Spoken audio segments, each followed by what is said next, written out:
All right, welcome to Hack Nation Live. I'm your host, Aaron Bennett, the owner of Hack Nation. Tonight, I got with me James Daniels from Trademark Trucklines, a good friend of mine, amazing mechanic, and just an all-around handyman in his own right. But we'll get into that a little bit as we go through the show here. Welcome to the show, guys. Welcome on TikTok. If you want better interaction, we encourage you to go over to YouTube or to Facebook. You can hear the caller. You'll also be able to see my guest, James, and be able to hear him over there. We do appreciate you joining us on TikTok, but it's a much more interactive experience over there, so we highly encourage you to go over there.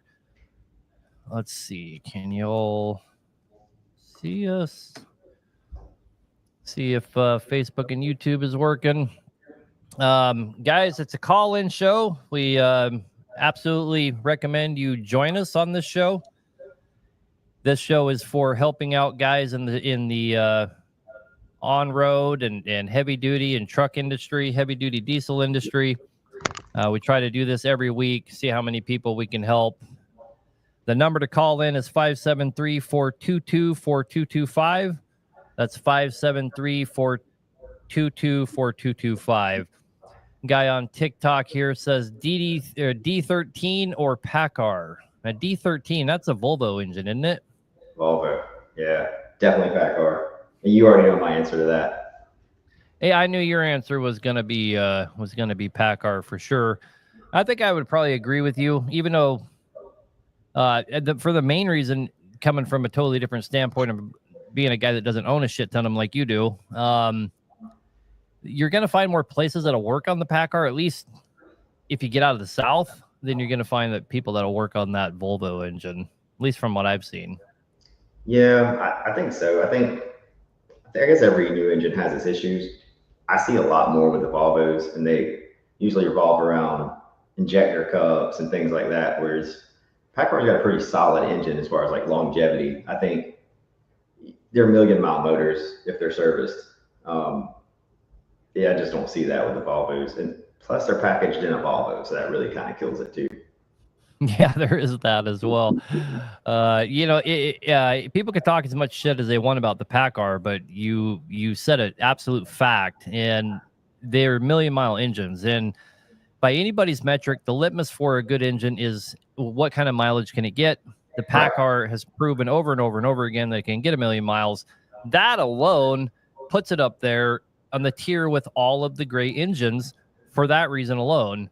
You know, your Cummins engines are capable of that, but it's not expected, and it is expected out of a Paccar engine. So I think that years from now, when people look back and talk shit about engines or brag about engines like we do about cats and 855s and N14s, Paccar is going to be one of those that, and you said something to me about this last night when we were jammering back and forth, that your Paccar is going to take the status of the Detroit 60 series 20 years from now. And you're probably right. You're probably right on cue with that. It's a high mileage, great fuel mileage.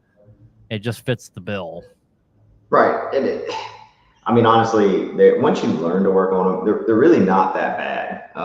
If you break it down, look at it, even looking at it from the outside in, they're so simple compared to a lot of the other engines that everybody's building. It's really close to the same type of design as the Cummins. So a lot of what you know about a common rail Cummins, you're going to kind of equate right into a common rail Paccar. Just same thing, basically. Facebook commenter says, can you tell me how much it would be to get 605 out of an N14? I think you're confusing ISXs with N14s. You can take an ISX to a 605 horsepower. That's actually within the parameters of what it's capable of doing stock. N14, that's never going to happen. Can you do that with some crazy mods and stuff like that? Yes. Can you do that and have an engine that stays together? The answer is no. I think you're not doing that with an N14. I think they see the number, right? Like they go by a shop and they're like, oh yeah, we'll turn this up to a 600 horse, and they put a file in there and it says 600 horse. I'm like, yeah, I got a 600 horse N14. No, you got a number in an ECM is what you got. I don't know if I'd want to push an N14 to 600 horsepower. They're good engines. I just don't know that they're 600 horsepower good. It's like pushing a 12.7 to 600 horsepower. Can you do it? Yes. Does it really do anything for you? No, it doesn't, because there's no displacement there. You could have a 475 cat up against your 600 horsepower 12.7 and get into any kind of serious pull, and that cat's still going to eat that Detroit for breakfast. So it's just such a waste of time. All you're doing is getting rid of the great things about a Detroit, which is, or an N14, longevity, fuel mileage, those type of things. You're just flushing those down the toilet for no reason. Yeah, a lot of times when people do turn those engines up way high like that, it's just you go from getting like 6.5 miles a gallon to 4. So and you see a little bit of a power increase, but what was the point? You know what I mean? Yeah, put a sticker on it so it identifies as a 605. You're done. How much horsepower can you get from an M11? I can't remember. We've rebuilt quite a few M11s. What is their max horsepower, James? Do you even know? Max, I know they put that in a lot of different stuff. And they also did it in like marine, so you could probably squeeze more out of those engines than you could probably a regular. But I mean, you don't want to squeeze a lot out of an M11 either. They're what, 425? Like they're maybe a 450 if it was in like a bus or something. My buddy at Truckworks of Ohio says 425. Yeah, that's the max that you can go with them. Yeah. I didn't even realize they could go that high. But again, guys, this is a call-in show. The number to call in is 573-422-4225. Currently, we have no callers. That's a first. We're like 5 minutes in without a caller, so the phone lines are wide open. Anybody want to call in and get help with anything, or just want to talk shit to James or say something mean to me, that's welcome too. So can I bump up my C15 Acer to 500, 550 without having any performance parts? Your C15 Acer, the answer to that is yes, even if it came as like a 475 or even lower. That one you can change. I saw somebody asking, but he just, the same question, it may have been you, but he said just cat the first time. You got to be careful with your older engines like your 5EK, your 6TS, and MBN and stuff like that. Those ones have different configurations on your lower horsepower than your higher horsepower. You can't just put a tune in them and go. Basically, kind of your rule of thumb, if it's a 475, then you're good to go up to 550. If it's under 475, there's some parts that have to be changed, and you really wreak some havoc on it if you just throw a tune at it. Then I'm talking specifically about cat. Roll over to Cummins. It's kind of the same thing over there. Your ISXs, there's a lot of changes from, say, from a 435 to get up to a 605. There's a hell of a lot of changes, actually. A couple of gears, camshaft, injectors, different piston crowns, different turbo. There's a whole, but it's the same engine. You can do it, but you got to do it right. You can't just put a tune on it. You can. It's just not going to last. Yeah, right.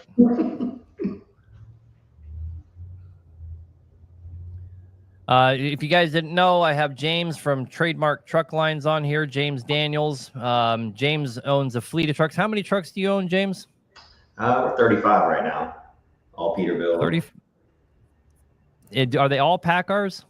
All Paccars, yeah. Took a while to get there. Wow. But yeah, all Paccars finally. All 35 engines are Paccars. Holy cow. And before that, you were running mostly Cummins, weren't you? Mostly Cummins. And you kind of owned a little bit of everything, but you had mostly Cummins.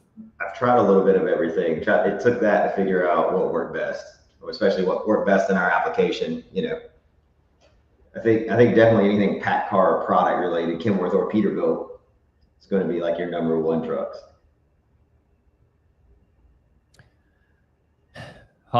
You know, that's nobody ever says that. Not in this industry. You're like the voice in the desert saying that you're purposely going out and getting a Paccar. But I've been saying it for years. I mean, you can go back and watch videos that are 5 years old where I'm telling people, you know, that the Paccar is a 1,000,000-mile engine. What else can you say? I mean, and so Andy's asking, which Paccar are you running? The MX-13, 18? 18. I wonder if he means EPA model. So Yeah, yeah, EPA 10, 13. So yeah. most of what we have is just a mix between 18 or 17s and 21s. EPA 17, EPA 21s. To be honest with you, we still have one EPA 13, and like that thing does not miss. So everybody had a lot of bad things to say about the 13s, but they were reliable. Like this thing just keeps. I don't even want to get rid of it. It's starting to get up there in miles. We don't want to get rid of it because it just doesn't miss. It's always on point. So even from the get go, they were really good engines. I think they had their emission problems like everything, but honestly, they're all running a Cummins emission system anyways. Like 90% of everything out there, other than your Volvo and your Detroit, are running Cummins emission system. So it's pretty much the same with emissions. It's gonna, if it sucks on a Paccar, it's gonna suck on a Cummins or an International, you know. But this guy So, will say. does James have a lot of trouble with injectors? So that is only on the EPA 21. And I guess what Paccar is saying is bad fuel, right? Like our fuel is getting worse and worse and worse. And they say that the winter fuel up north is really hard on them. So we started seeing a little bit of injector issues, but we kind of started running what they recommended as far as the fuel treatment. That really kind of solves that issue. But yeah, you will have a truck that's sitting there running perfect. You pull it out of the shop and you'll start to get an injector rattle and the injectors are dying off. They know that's a problem. And they're still warrantying the crap out of them. So until they stop paying for them, we'll keep right on going. So running an additive is making a difference. Oh yeah. So kind of the same stuff they run in the Cummins. It's the diesel clean. Diesel clean. That stuff's actually really good. I'm not real big on additives. We've talked about that before. You know, I always feel like the oil should do the job or the fuel should do the job, but the diesel clean really does help. If you put it in once a service, once every other service, it's $20 to add to your service. I would do it all day, and you will definitely have a lot less injector problems. I always ran power service in even when I had a 10,000 gallon tank, I would buy 55-gallon drums of power service, and we would put that in there. I'm actually a believer in putting some additives. It just depends on which one you're putting. There's a lot of bullshit out there. Yeah. I think Lucas's additive nonsense. Howes is nonsense. Some of those are just not worth the money. If it's not boosting your cetane, and it doesn't have a lubricant that is specifically for the dry fuels that we run these days that don't have sulfur in them. I mean, the sulfur, it was for lubricating the system. That's why they wanted so many parts per million of sulfur, and they've taken all that out. Now you're running super dry fuels. That's really where your additive is going to shine, is if you're putting some lubricity back into it. Yeah, and so Paccar took it a step further, and you know how everybody back in the day used to put transmission fluid in their fuel filter and spin it on, and that's how they would start their truck because it cleaned the injectors. Basically, one of the services for those EPA 21s are doing the same thing. You hook a line up to your fuel filter base, you drain the fuel, put a new fuel filter in it, Yep. Suck the cleaner straight out, and you run the truck off the cleaner, and you run it a couple times, run it through tests, cleans the injectors, and it's the same thing. It's kind of crazy. We made a full circle here. We do have quite a few callers stacking up. Let's go ahead and take some of those. I want to answer one question on here. I have a BXX Cat. Jake seems sluggish. Currently have 3406E Jakes on it. Was told today the 3400E sucked. Was told to put a 340C Jake on it. No. Your A's, E's, C's, they're pretty interchangeable, man. You don't see a lot of difference in them. Okay, we ready? You want to take a caller? Let's do it. All right. Oh, we lost one caller. You call back, buddy. We'll get to you. All right, let's see if the call line's working. Hello, you're on the air. You there? Peter? Yeah. Okay, you're there. Yes, sir. What can we do for you? Yeah, I had a couple questions. Also, I was going to get your opinion because I'm thinking about purchasing a truck, Kenworth T660, but I see that most of them have Cummins and some have Cats. I wanted to know your opinion, which one would be better. So you must be looking at quite a bit older ones, huh? Yeah.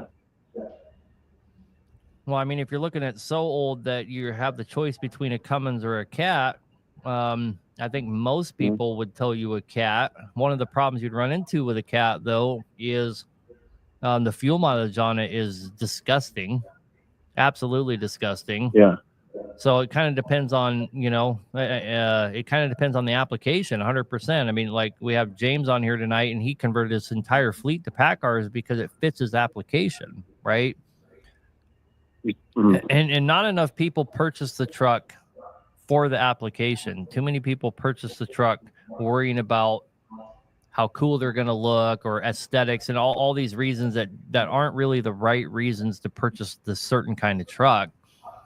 You need to be looking at what kind of suspension you need, what kind of gear ratio do you need, what kind of rear ends do you need? Are you doing heavy haul? Are you hauling mountains? Are you going to be doing over the road? Are you going to spend a lot of time in Nevada where it's 80 miles an hour and you're doing 80 miles an hour for 2 days straight on flat stretch? I mean, those are the factors you need to figure out. If those are the kind of runs you're doing, that Caterpillar is going to eat you alive, right? It's going to suck so much fuel, it's going to blow your mind. And your gear ratio is going to play a huge part in that. So which engine should you get? I don't know. I would start with the fucking truck. Personally, I would look to try to find a truck that fits my application and then make my engine the secondary factor that I'm looking at. Because I have one right now. I have a 96 FOD with a Detroit 11.1. But since I run into California a lot, I just don't want to run the risk of, getting a fine or nothing like that. Well, you're still so I'm looking for a newer truck. You're still gonna have that same problem with a Cat. Yeah, but like just to blend in with the newer truck, like a 2012, 2013. Oh, you're talking like a glider? Glider type deal, yeah. I don't know what California's rules are on stuff like that, but I mean, I don't know. Again, that's something you have to figure out for yourself. Your Cat's going to do a lot worse on fuel mileage than your Cummins is, for damn sure. You also need to keep in mind when you're talking about. You also need to keep in mind when you're talking about something like a glider, your parts, while they are available, you're gonna have to hunt them down. So many people built gliders, even when Fitzgerald built them. You can't just call the dealer and say, I need this pipe, or I need this bracket, or I need this, or I need that. So you're gonna end up in a situation where you're really out in the junkyard trying to find something that looks like what you got to make it work. So you kind of got to take all that in consideration when you start talking glider. Yeah, we're dealing with that right now. We have an N14 in shop. It's a glider that came in a Freightliner, and the turbo back pipe basically doesn't exist. It's a one-off. It doesn't exist. So we're not even sure how we're going to make it work, Yeah, that's what they do. You know how they put the Detroits and all the new trucks? You just, when you look at the intake piping and all that, it's like just a whole bunch of nasty welds all over the place, and it doesn't look good. You know what I'm saying? Yeah, and if you're in the trucking business to make money, why would you want to set yourself up for having to deal with something like that? You break down on the road and nobody can find the parts. You're there an extra 4 or 5 days while somebody hack welds something up to try to get you back on the road, Yeah. Well, all right, then. Thank you for your time. I was just, wanting to get some ideas on what to do. Yep. Have a good night, man, and good luck. You too. Hey, we have quite a bit of callers. We'll keep taking them. One guy's asking, I got a DD15 no water separator filter type. I'm having to hand prime almost every time. Where should I start to look? I already replaced the hand pump.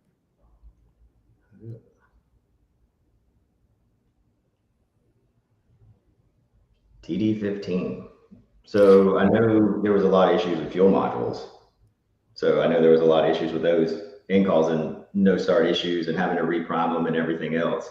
I'm definitely not the guy to ask about a DD15. It's the only engine that I've never owned. Yep. And we've only rebuilt a couple, but that fuel module will cause that problem.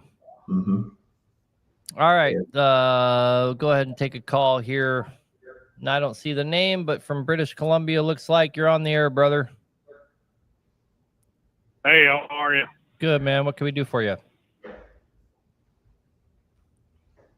07 Peterbilt, but it's got a 6NZ strapped into it and pulls like a freight train, but at higher temperatures, like when you get up 30 degrees Celsius and stuff.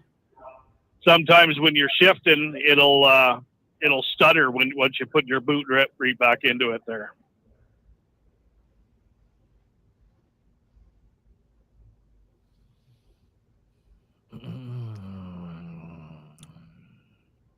So when I was down in Georgia, working with James from Trademark Trucklines, who's on the show tonight, I started having all kinds of problems with my trucks when I first got down there because it was way hotter than anything we'd ever been in.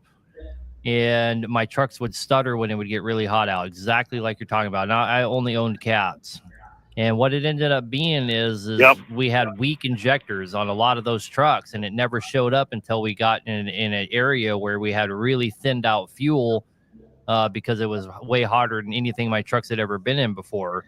And I hadn't replaced injectors in years on any of my trucks. And I went down to Georgia, and in the first 8 months of being there, I replaced 2 or 3 injectors on almost every single truck that I owned. It was a horrible pain in the ass. And I was blaming it on the fuel down there, but I don't believe that was the problem now. I believe now that it was just that change in temperature was showing up all these weak injectors that I wasn't having problems with before. They were just wore the fuck out.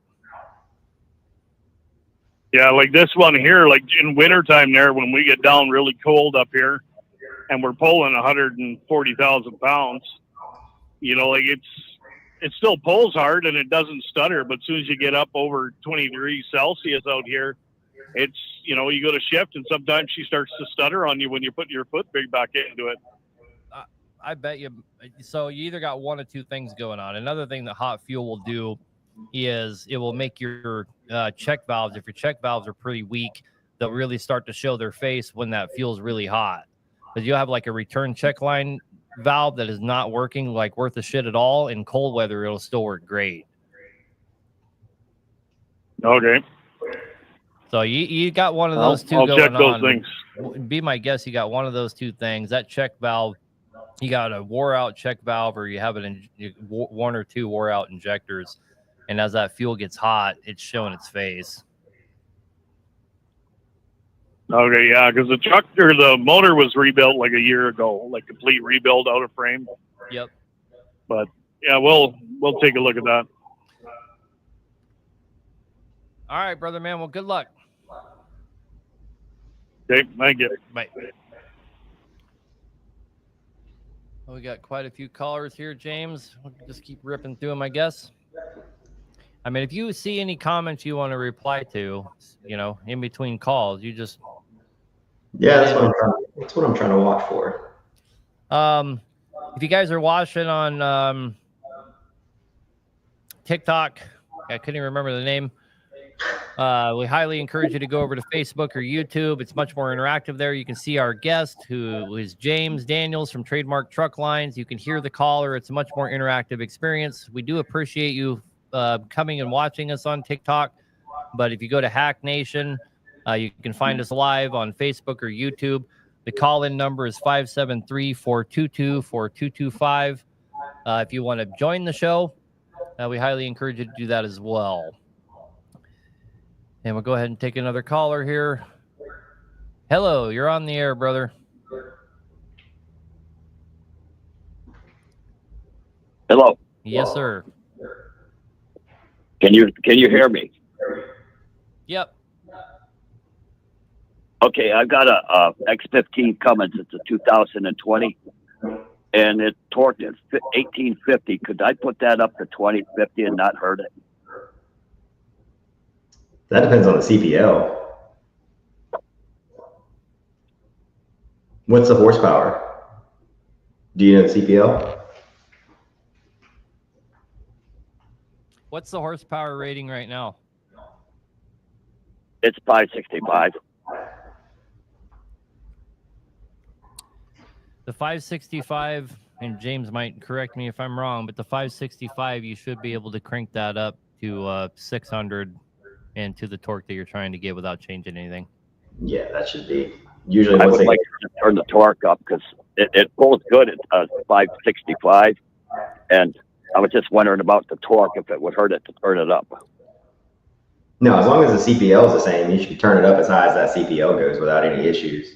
A lot of people just didn't when they bought them new because you pay extra for every little bit extra horsepower you get. But if the CPO matches, turn it up. And the 565 is considered their economy. So you're supposedly going to get better fuel mileage, which literally comes down to the application you're using it for, right? Whether you're going to get better fuel mileage or not. Yeah. Yeah, I get right up there, right around 8 with it. Yeah. So I don't think I have to I just want to turn up the torque on that to 2050. Yeah, you have to turn up the horsepower to make that happen. I do.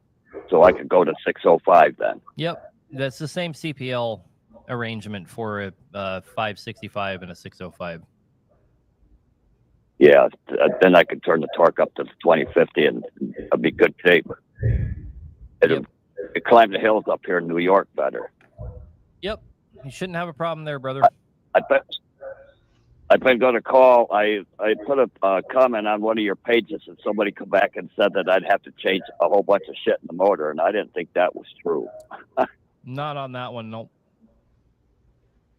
I've been around this shit for about 45 years, and I listen to your show all the time, and everything you talk about. And I told the guy today I was going to try to get a hold of you tonight and find out on that. Well, you were successful, man. We appreciate the call. I appreciate you taking the call, and I thank you very much. Yep. Have a good night. You too, buddy. Goodbye. So, Aaron, Rich asked, from somebody who manages 35 trucks, what would be your best piece of advice in managing a fleet? Additionally, what's your advice on finding and retaining quality drivers?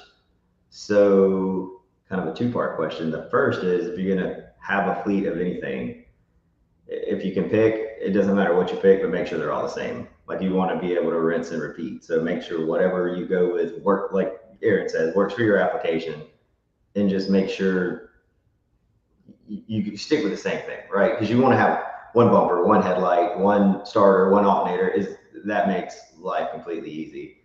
And then just be picky with who you hire. Like, we've got some really good people that work for us that have been here for 12 and 15 years, and will probably be with me until I die, I guess. But the biggest thing is just know that people have bad days, and they're gonna have bad days. They're gonna screw up. Don't be too hard on them. Treat them like family, I guess. Treat them like you would want to be treated. But I think a lot of drivers get a bad rap for everything that goes on the road, with people wrecking and killing people and everything else. And you got to remember, that's like 0.0001% of the drivers on the road. So treat them like you want to be treated, really. As far as the trucks, just make sure you pick something and just stick with it. Don't just buy what's cheap, and don't mix and match your fleet. When I had a mixed fleet, that was the roughest time we'd ever had in trucking. We could not make money. It was always something. It was always fighting an issue that you had that was one-off, because you had a one-off truck. When you have a fleet of the same trucks, usually if you have one problem, you're going to have that problem all the time. So you bring it in. You already know what you got to do. Just have the part on the shelf and fix it. Yep, just time and downtime and diagnostic goes down quite a bit. I would guess. Oh yeah, so much, because you already know what to expect. You'll get your one-off problems every now and again, but most of the time, if it happens to one, it'll happen to all. And service the crap out of them. Like, don't do this 75,000 mile service that they recommend. Like, no truck should go 75,000 miles on a service. That truck needs grease, it needs air filters, fuel filters. Like, we service our Paccars, and I've even been told this is excessive, but we service them at 20,000 miles. Change your air filters religiously, because if you want emissions to keep working, you need to change your air filters. You do them at 20,000 miles, don't you? Mm-hmm. Yes, sir. We try to change them at 20,000. Every now and again, we'll get really busy and it'll roll a little over, but I don't feel bad because the service intervals are so low. But with us, we're in a lot of dusty areas because we pull dump trailers, as you know, but we're in a lot of dusty areas. So those air filters are key. Like, I'd almost say that the air filters are as important, if not more important, than fuel and oil at this point, you know? Yep. And it's the most overlooked item in a service, for sure. You ready to take another caller? Yes, sir. All right, Robbie, you're on the air, brother. What can we do for you? Hey, I got a 07 Freightliner with a Detroit 60 Series 14 liter, and I've done a lot of crap to it, as far as like turbo, changed all kinds of sensors. And when my mechanic plugs it in, it's It was advertised at a 500 horsepower. When he plugs it in and I release the brakes and we go for a ride with the computer plugged in, it shows it at 470, and it also shows 100% torque limiting factor. The other has no power, and it's only got 300,000 miles on it. It's 07 and never been rebuilt as far as I know. It's a DD14. You said you put a turbo on it? What turbo? Did you go back with an OE turbo, or did you put an aftermarket turbo on it? Like a non It's not a DD14. It's a 60 series. I'm in a 60 series, but you said it was an 07, right? Is It's 07, correct. a 14 Right, so- liter? Yeah, it's a 14. Yeah, 14 liter. That's what I meant. Yeah, sorry. Yep. So what turbo did you put on it? I put the same one that the model that came off there. I ordered it and Okay, changed it, exactly back to the same. Okay, so you didn't go like non-VGT or anything like that. Correct. I wish I would have, but I did change the V pod as well. So I'm a fan of the VGT and the V pod, but I'm not sure, Aaron, on the Detroits, if it's 100% torque limiting factor. Is it derated? correct. Is that what he's? That's what we're assuming it's derating because it doesn't have any power. Like when I come up a hill, say a 6% grade fully loaded, it'll drop down to 15 miles an hour with a 500 horsepower. And I'm not overweight, 80,000. So. Is it black smoking or anything? Is it? Nope, no smoke. It burns really clean. I did put I forget what they call it. It's the chip that tricks the altimeter into believing it's above 10,000 feet to keep the EGR closed at all times. The ugly fix. Isn't that what they call that? The ugly fix? The ugly fix. Yep, that's it. That's it. I can remember that. So I'm going to tell you the one thing the one thing that I think everybody skips over when it comes to trying to figure out issues like this is key on, engine off, and look at every single sensor. That's so important because if you get temperatures reading too high or too low or whatever, I mean, you can cause a derate and never throw a check engine light because it doesn't think there's anything wrong. It just thinks that you're in Alaska trying to run through the mountains in negative 10-degree weather when you're actually in Arizona on the flats in the heat. So like key on, engine off, and just run through all the sensors. And I've never been a fan of the ugly fix. You stick that on there, now your truck needs to know altitude for a reason. So yep. I'd probably try to take that out and try it and see if it was any better. Okay. I didn't change nothing when I put that in. It ran the same. Okay, still ran the same.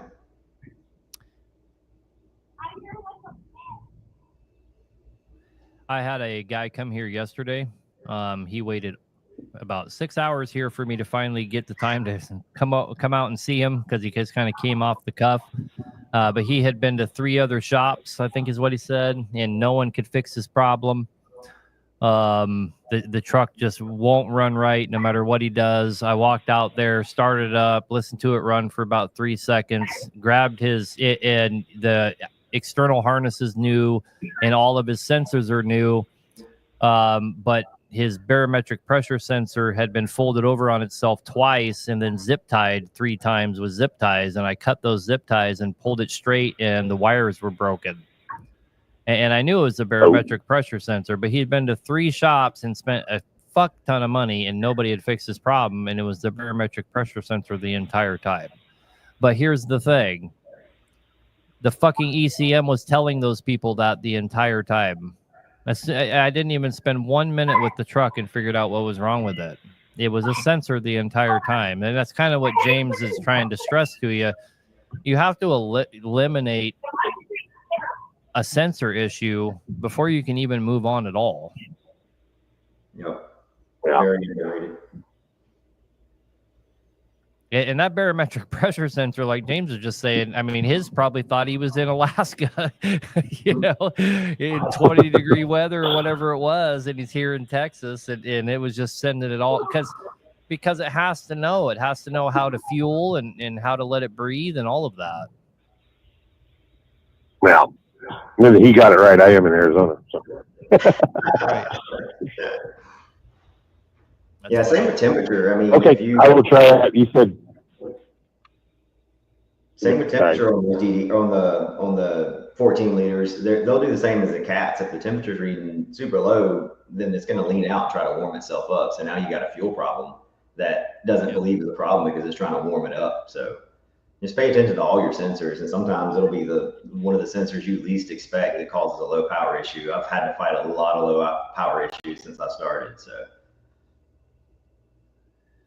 Yeah, last show I was telling you guys last show about a coolant temp sensor that was causing a derate. Mm-hmm. I mean, I don't even know how the hell that could even happen, but it ended up being the problem. Because the engine's trying to lean itself out, trying to warm itself up, so it's low, basically low fuel pressure, all from what the computer thinks it's doing correctly. It's just trying to get the heat. Yep, that makes sense. But I mean, you should be throwing some kind of code. Are you throwing any codes? so. On your power, on the throttle, it throws a code, and it showed the turbo speed sensor. I actually just changed that yesterday, and I ran the truck today, and it's still throwing the check engine light. So I called the mechanic to come plug it back in. He hasn't done it yet. I don't know if this will be the third turbo speed sensor I've changed on that same truck, and so I don't know. Maybe the wires are messed up further, but yeah, it's a mess. I don't like Detroit anymore. Or maybe what turbo speed code is it? Is it telling you that it's too low, or is it telling you, if it's telling you that the turbo speed's too low, you could just have a problem with your turbo. Yep. I don't remember if he said it was low voltage or if it was open or what the problem was with it. But when I took the old one off the other day, just 2 days ago, there was a small burn mark close to where the sensor goes into the turbo. So I was like, oh, this one was bad. So I was hoping that didn't change anything today. Well, it might be a different check engine light. You can't really move forward till you know what the new light's for. So. Yeah, very true. Anyway, brother man, well, good luck with all of that. I appreciate it. Thank you all. Yep. Have a good night.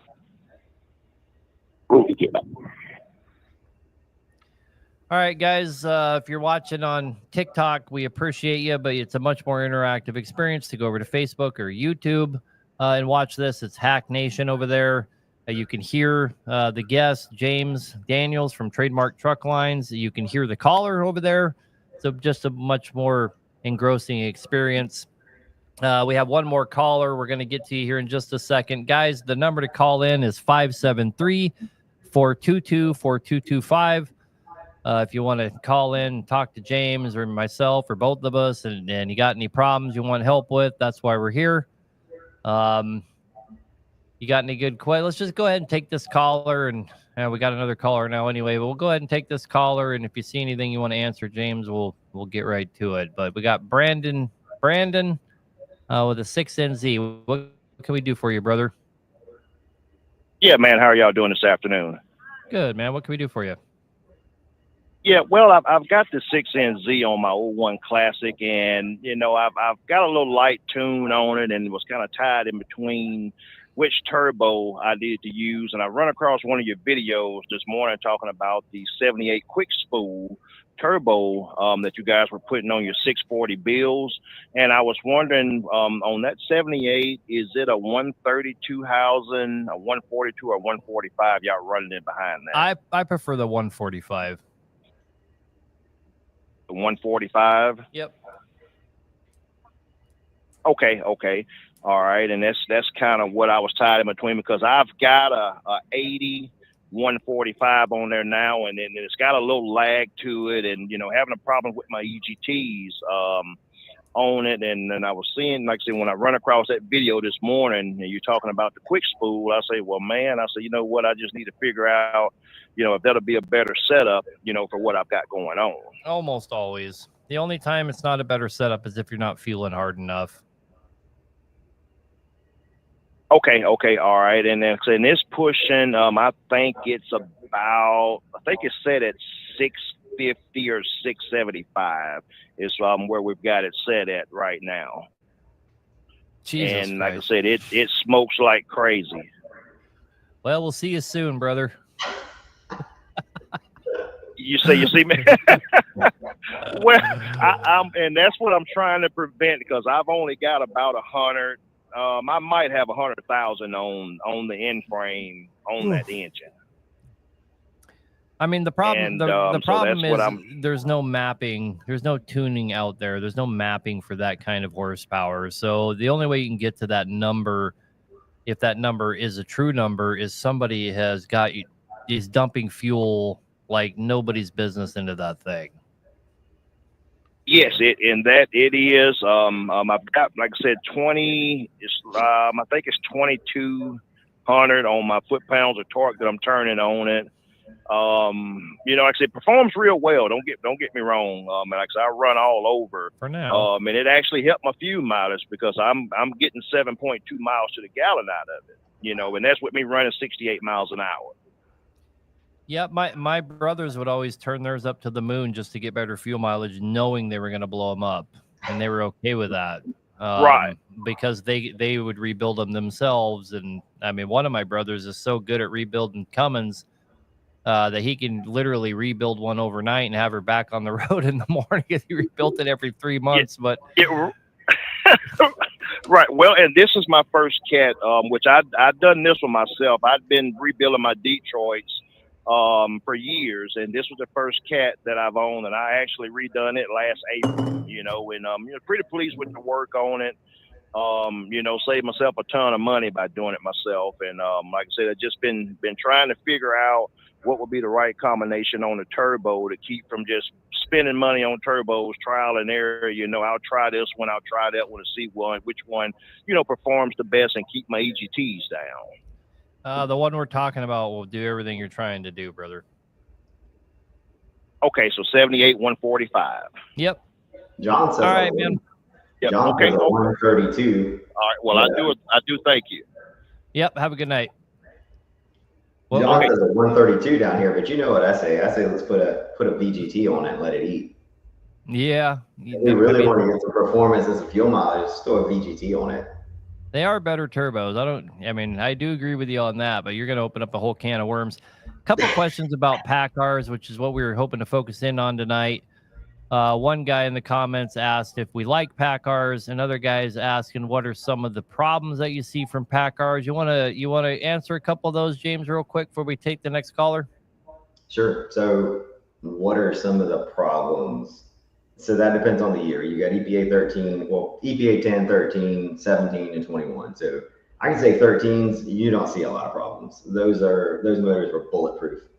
That's for real, your Series 60 Detroit. Those were from 13 to 15, 16. Emissions problems, you like everything else.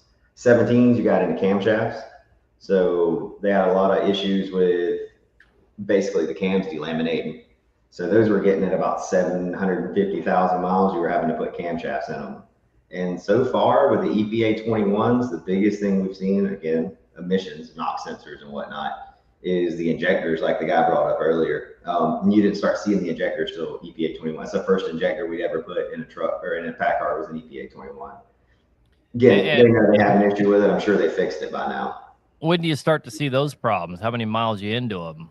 That really depends. Like if you really change your fuel filters, you put the fuel additives, you might not ever see any problems. But if you don't, I mean, I'm seeing injectors 200,000. You're starting having to put injectors in them. Major component, they're replacing them up until 500,000 miles, I believe. So it's just one of those things. You go in, they put an injector in about 15 minutes, and you pick it back up. They've gotten that good at it. So what are some of the pros of owning a Paccar? Why would a guy want to have one? Fuel mileage and weight, in my opinion. We pull by the ton. Georgia, you're limited to 80,000. So everything you do, you have to be really conscious of the weight. Like we only want to run one tank on everything because there's no reason to have all that extra fuel. It's just dead weight. The Paccar is like way lighter than the Cummins, and also just more fuel efficient. We'll average.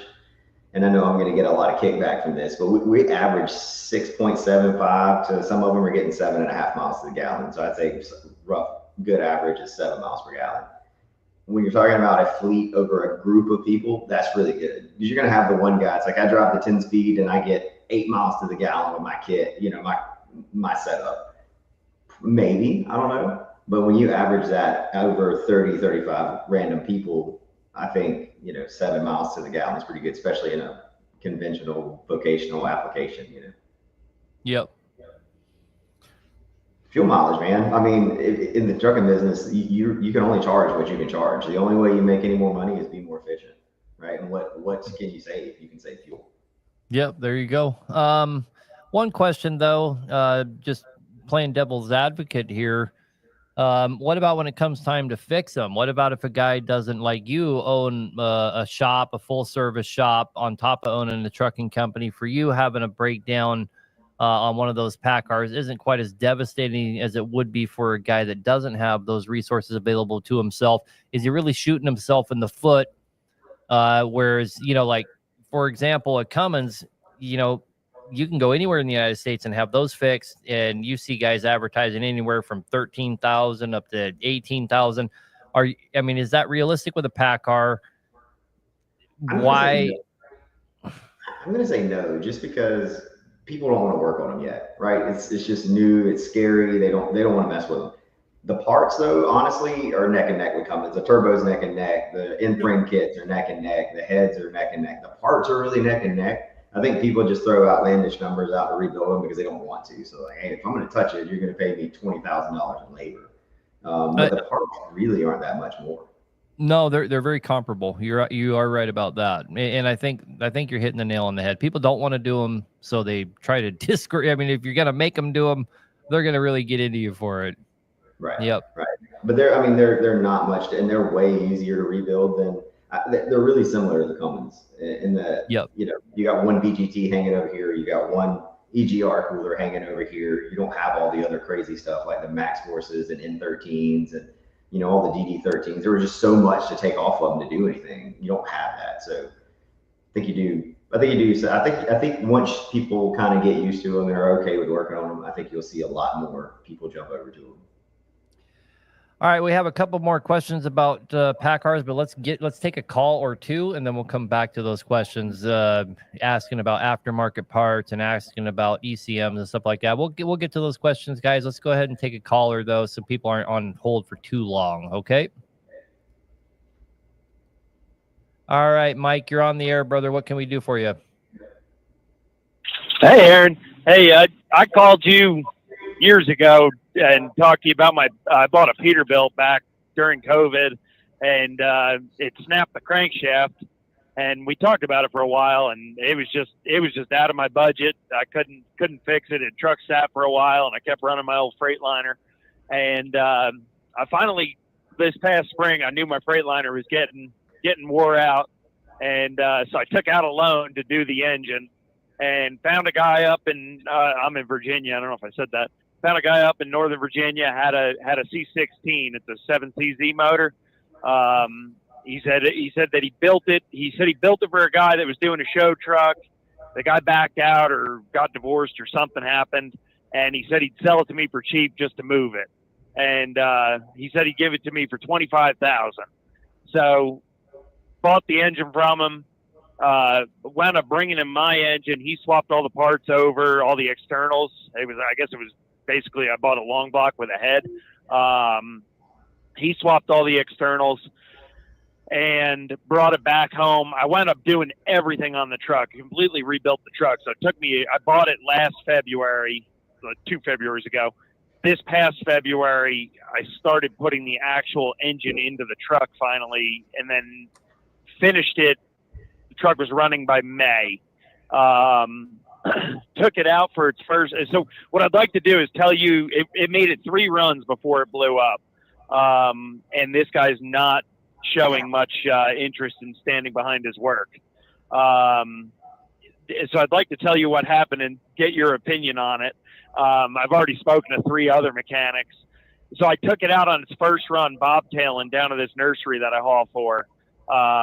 On the way, it kept going up to about 220, 225, and then it would cool off. 220, 225, cool off.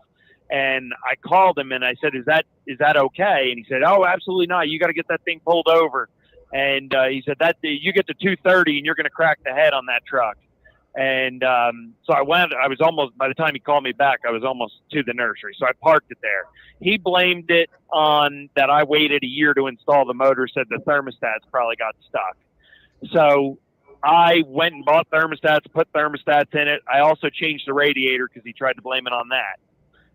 Did both of those things, took the truck out on its first run, and I drove it up, I don't know, maybe 100 miles, and I pulled into a fuel stop to get fuel, shut the truck off at the pump. Coming into the fuel aisle, or into the truck stop, I was watching the gauge, and I also installed a mechanical temperature gauge because he said that the Peterbilt gauge might be off.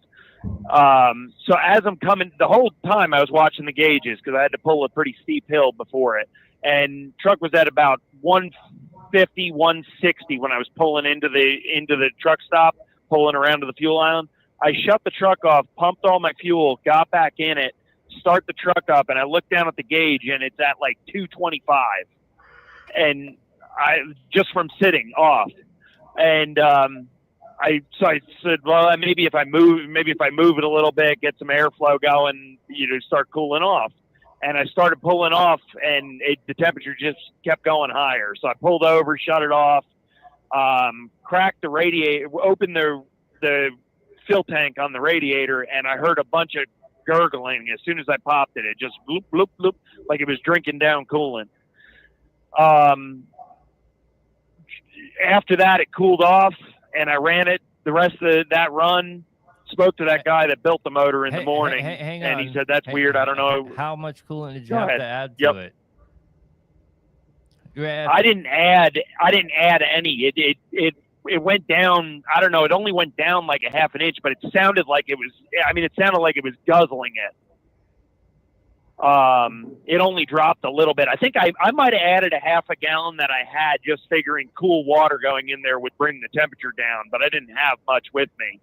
So I didn't add much. It was still above the low coolant sensor. It was I think it was at my first knuckle into the coolant bottle, the old metal bottle. So I ran the truck that whole trip, never had another problem with it. It didn't overheat again. But after that, it was pushing coolant. Actually, the whole time it was pushing a little bit of coolant out of the overflow tube, just enough to like where I could see coolant on the side of the truck, like by the air breather and stuff. It's a Peterbilt 379. So I spoke to the guy. He said that I've got the radiator tank is overfilled. He said those radiator tanks are not supposed to be full. It's an expansion tank, not a reservoir. Don't fill it up. It's just pushing out. It's pushing out what it doesn't need. It'll stop. So ran the truck, finished that run. Next week went out for another run. Did the same exact thing. I shut it off at the fuel island, and sure enough, there it went back to the truck. I shut it off at like 150, 160 degrees, went back to the truck after getting fuel and something to eat, and it was at like 220. And that time I stayed there at the fuel island and ran it until it cooled off.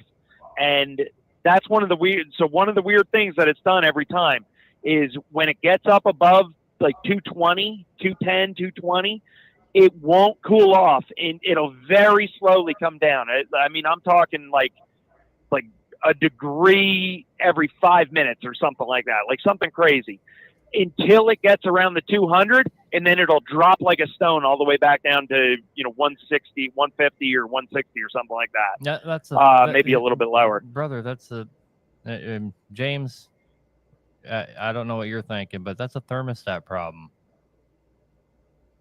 So that I agree. The weird thing is that so I did not change the thermostats again because I did that run, and then it was too. That was the last time that it. Hang on, brother. Hang on. Okay. You're turning it off and coming back, and it's hotter than when you left it. That could only be a thermostat. Right. You're not dropping temperature until it gets to a magical number, then it drops like a rock. That can only be a thermostat. Okay. Everything you're How could that? I'm not arguing with you. I'm just trying to know. How could that be? Like, what's causing it to do that? What's causing the thermostat to do that? So it might not necessarily be the thermostat as much as it is the housing or something like that. You could have some cavitation from the engine before you had it being run with a lot of water. You get cavitation around the thermostat, and that will make it do all kind of wild things. Sometimes it'll open right, sometimes it won't. When you get hot water on both sides, or you get cold water on both sides, and the rest of the engine's hot. I always tell people, like, look down in the scope, especially on the older engines, because everybody thought running water was fine. We don't need antifreeze. We don't run up north. It doesn't get cold, so you get a lot of cavitation, and you'll have issues like that too. Yeah, one of the most common things that we have to replace as far as housings go is thermostat housings, and it's for that reason right there. If they get too much cavitation or erosion on them, the water pump's probably second to that, but the thermostat housing is the most common thing we have to buy from CAT as far as housings go. I've seen them eat straight through the side. What would you say about the fact that it was pushing coolant, though? Getting hot as fuck. Mm-hmm. So the guy, so it never went over that. Like, I never let it get over that 225, 230. You're probably fine. That wouldn't burn up a head gasket, though, right? Probably not. And head gasket's not going to be that intermittent. Yep. Head gas is going to be all the time. Same thing with a cracked head. Well, it was pushing cool. It was pushing coolant all the time. Okay. If it's just a little bit, but it was pushing coolant the whole time. If it's been pushing coolant, and that's what that guy was claiming. If it's been pushing coolant since the day that you had it overhauled, he messed up the head gasket when he went back together with the cylinder head.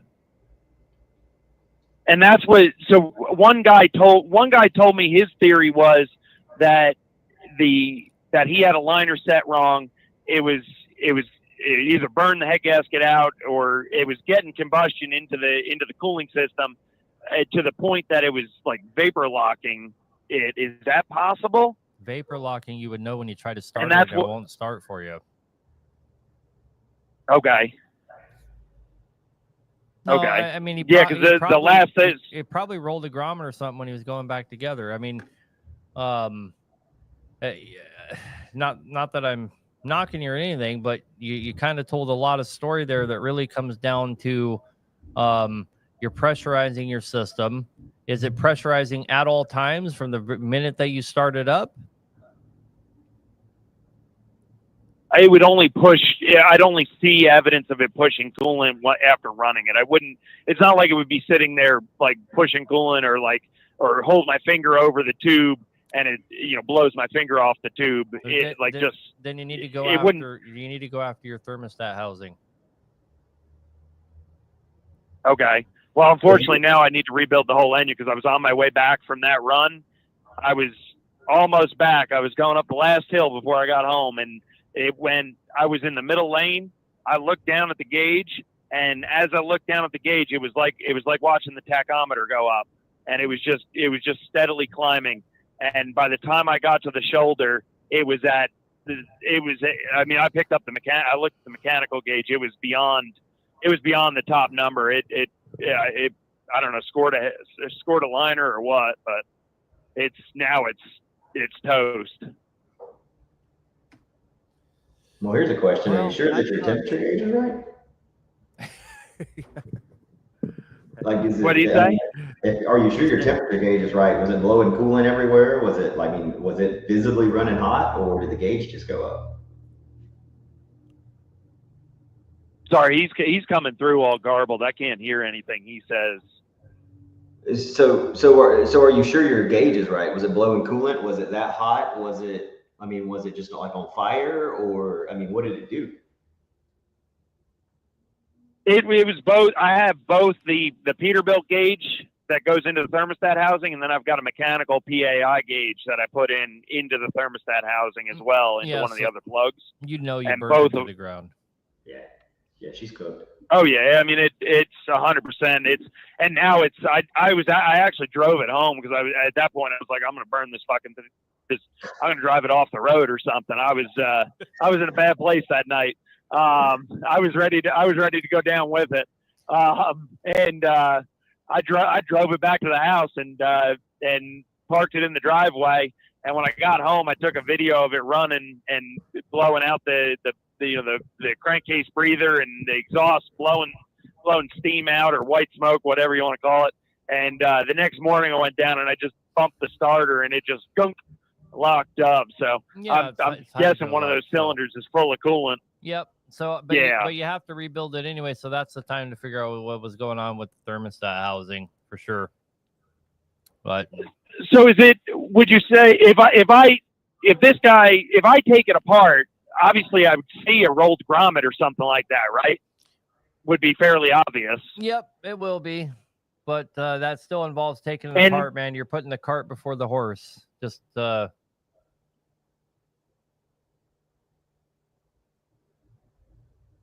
yeah. What do you mean? I'm saying that I mean, you don't really have a question for us to answer is what I'm really getting at. But like let me give you this real quick. Charles France makes my question is, can you blame the guy that built it? And that's what I meant by the cart before the horse. No one could tell that until you open it up. I gotcha. Charles France, right? Charlie from Pure Diesel Repair says his temp gauge is reading air temperature, not coolant temperature. It's hotter than he's being told it is. That's why the temp goes up when he starts it. And I 100% agree with him on that. The reason your temperature was already hot as shit when you went to turn it off at the fuel island. So you probably have something going on with that head-to-head gasket seal when it was originally built. You need to get somebody to pull it apart and just document what you see, man. That's the answer to your question. Right. Okay. All right, brother. All right. Well, I appreciate you taking my call. Sorry for the long story. Oh, you're good. Good luck with that one, brother. Thanks, man. Have a good one. Yep. Bye. I was waiting for Charlie to throw that in there, throw something in there. Waiting for Charlie to rescue us. Real quick, we have quite a few callers. We're going to get to you guys. That was a little bit of a extended phone call, but we'll get to you guys. I want James to answer two questions here.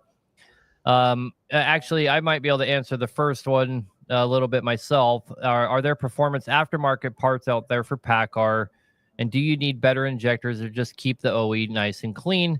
The first part of that question, James may know of some aftermarket performance parts. I do know there are some. There's manifolds out there. We're going to be coding parts for those here. We're actually coding parts for those now. We're going to be having those come as kits that are coded here very soon. So you'll be able to get performance kits for them as well as performance manifolds for them. Is there any other performance parts out there that you know of, James? And what about the injectors? Are there better injectors or you just need to keep them clean? So EPA 21's obviously problem. Anything before that, zero problems. So yeah, keep the 21s clean. The other ones are fine. As far as I know, there's no upgrades for the 21 yet. And I would say where the Paccar is a little bit different from like your Cummins and stuff, a 400, a 450, and like the 505, 510, whatever they call it now, it's all the same. It's just a reflash from Paccar. So, I mean, if you've got a 400, the biggest upgrade you get is go to Paccar and say, hey, turn my truck up to a 510, if you've got a 400. As far as the performance parts, I've been kind of waiting for you to start talking about those. PDI currently has a manifold turbo combination for the Paccar you can get. There is that. Did VGT or did they go non-VGT? No, it's still emission compliant. Got it. So next question here is, between the MX-13 and 17, we have replaced 5 ECMs this year. Have you ran into any problems with the ECMs? So crazy enough, out of all of our trucks, we've seen so many ECM problems, but knock on wood, like we haven't had any. And I don't think I can give you anything to really tell you why, honestly. I'm real big on changing batteries. Like once they get weak, just let's change them. We don't change one, change all of them. I don't know if that has anything to do with it. I doubt it. I'm trying to think. I wish some of my guys were watching right now and could refresh my memory because I'm sure I've complained about having to buy an ECM. But I don't really, we haven't seen, personally, our trucks have ECMs, but I've diagnosed so many over the phone. I'm like, oh yeah, your ECM's cooked. And we see a lot of people replace ECMs over the MX power relay on the firewall too. That's no bueno. That relay will get them every time. But yeah, as far as our trucks, no. But we have seen it with a lot of other people's trucks. God damn, some of these comments make me laugh. I have 641 original. Some guy said, if you use smart water instead of Poland Spring, your truck will run cooler. I don't know why that just made me laugh. All right, let's take some callers. They're getting pretty backed up. Sorry, guys, for leaving you on hold for so long. We'll start burning through you. There's 2, 4, 6, 8, 9 people on hold, so we'll start getting to you guys right now. Hi, brother. You're on the air. What can we do for you? Yes, sir. My truck is currently at your shop right now, and it's a 2014 Pete 579, a white one that's down there. And I spoke with you and I dropped it off about the DAPCO filter looks like coolant, but I wasn't for sure if it was. Yep. I've already had in-frame kit and this and that, and since the in-frame kit and I paid for that part of it, I've seen you come out with all these ceramic parts and really pushing PDI, which I've seen. Did you die? He went away. I don't know what happened to him.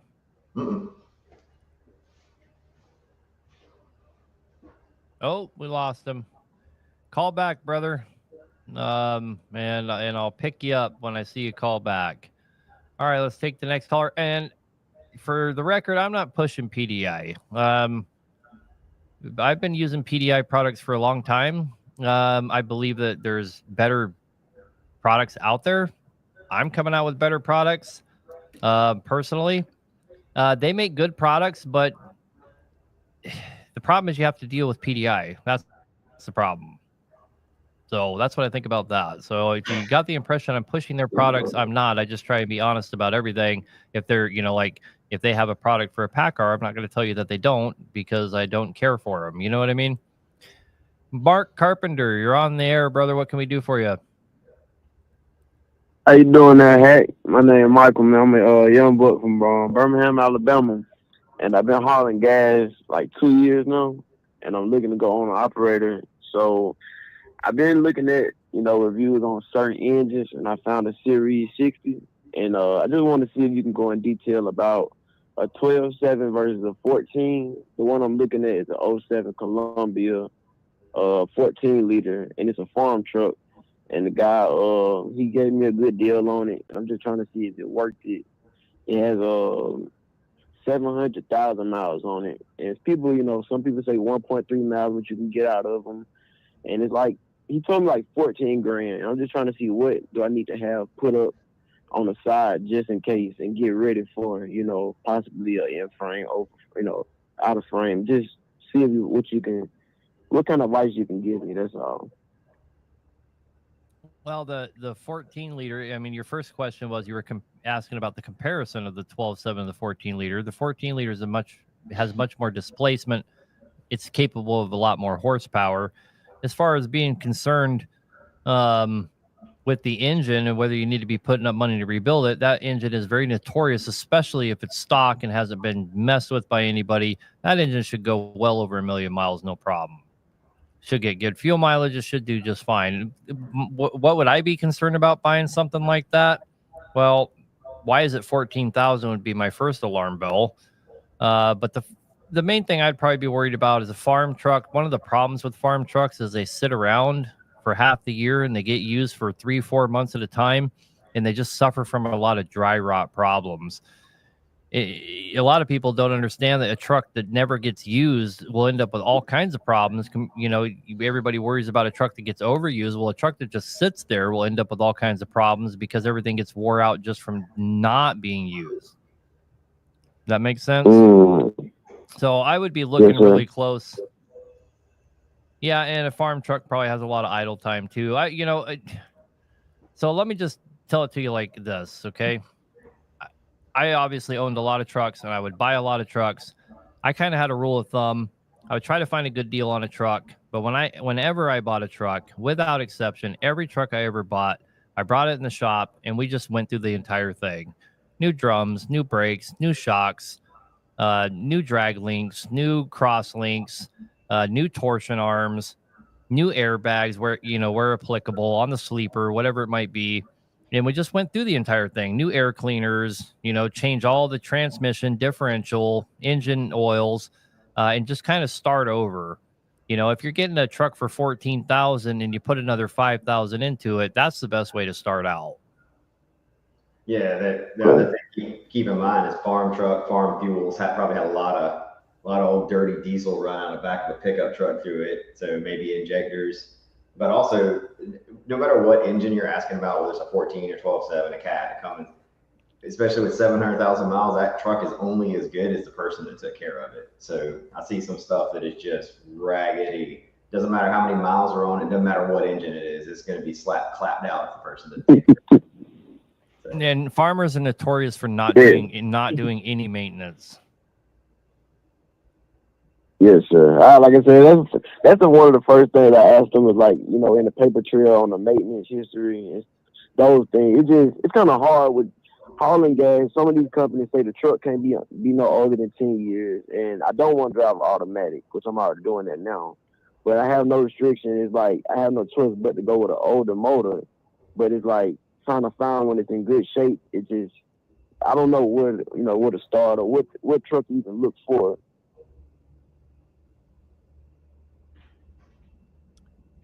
Find someone find someone that does and have them go look at it with you. Well, I need to get one of them hats, make shops good again, because it ain't many down here. Well, I'm sure there's some old truck drivers out there that take a minute, but yeah, air filters are probably the most neglected thing, not just on farm trucks from the comment section here, not just on farm trucks, on every damn truck is the most neglected item. Air filters for sure. Absolutely. Anyway, brother man, you're asking a question that no one can answer but you. You know what I mean? I got you. But it sounds like a good deal. It almost sounds too good to be true. But if you're spending that kind of money for a truck with that many miles on it, original miles, you almost can't go wrong. I wouldn't worry too much about it. Okay, yes, sir. Heck yeah, and I highly appreciate, like I said, if I do go through with it, I try my best to make you see it. So I thank you for your time. Yes, sir. Have a good night and good luck with your venture. Okay. Yes, sir. Thank you, Mr. Hack. All right. Yep. Bye. If it starts, it rolls. I like it. Yeah, I read that comment too. We were in North Dakota. We were very popular with the farmers. They would bring us all their clapped out shit. And I can tell you from experience, they do not maintain their trucks. End of story. They just do not. And they run them until they just fall apart, and then they get someone to fix them. All they care about is hauling that shit when they got to haul it, and they do not care if they're falling apart. I've sat anyway, go ahead. A lot of cabs of a lot of trucks that have black tape over all the lights. So. Oh, yeah. Oh, yeah. All right, we got a lot of callers. Let's go ahead and just keep taking them here. Hi, you're on the air, brother. What can we do for you? You had a quick question on the ISX after treatment. I mean, it just seems like it's one thing after another. Is there is there a point where you just get to the spend much money? Why don't we just delete this thing? I know you don't advocate for delete, but it just seems like problem after problem after problem. You know what I mean? I don't know if you can hear him, James. He's cutting in and out, but he's basically asking, you know, your after treatment stuff. They have so many problems with them. When do you finally throw your hands up and just delete it? I think the real answer to that question is what kind of pre-maintenance do you do to not deal with after treatment problems nonstop? The pre-maintenance part. Yeah. The pre-maintenance part, like we talked about before, is air filters, man. Air filters and service, and that's like the two biggest things. You're going to have your occasional knock sensor. You're going to have things like that, but that will stop most of your catastrophic failures. And just keeping an eye on the check engine light. If the check engine light's on, if there's an emissions problem, go ahead and take care of it right then. But the only problems that you get rid of emissions problems if you delete it, obviously, right? But then you run into problems with certain people are not going to work on it, or you run into the issue is where do I get it worked on? Or, did I have it deleted and now somebody did a crappy job and it's hiding other issues and I can't figure out what's wrong with my truck. So definitely pros and cons, but I guess really that'd be up to the person. Yeah, and so what we've seen on the ISX in particular, there's a whole group of guys, and I've talked about this before on the show. There's a whole group of guys that bring that all haul. I can't remember what they haul, but they all kind of own the same truck. They're all owner operators, and they all bring their trucks here to have them worked on. And those guys don't deal with after treatment problems, even though none of their trucks are deleted, because they religiously, every 100,000 miles, they take the EGRs off, the intakes off, and all that kind of stuff, and they get it all cleaned. And they don't deal with the same problems everybody else deals with. And they're not the only guys where we see that pattern. And we have kind of pushed really hard here to have guys clean their EGRs when they're in here, and we're doing overhauls for them, because we've seen that gets rid of, cleaning all that system can do a lot for not dealing with after treatment problems.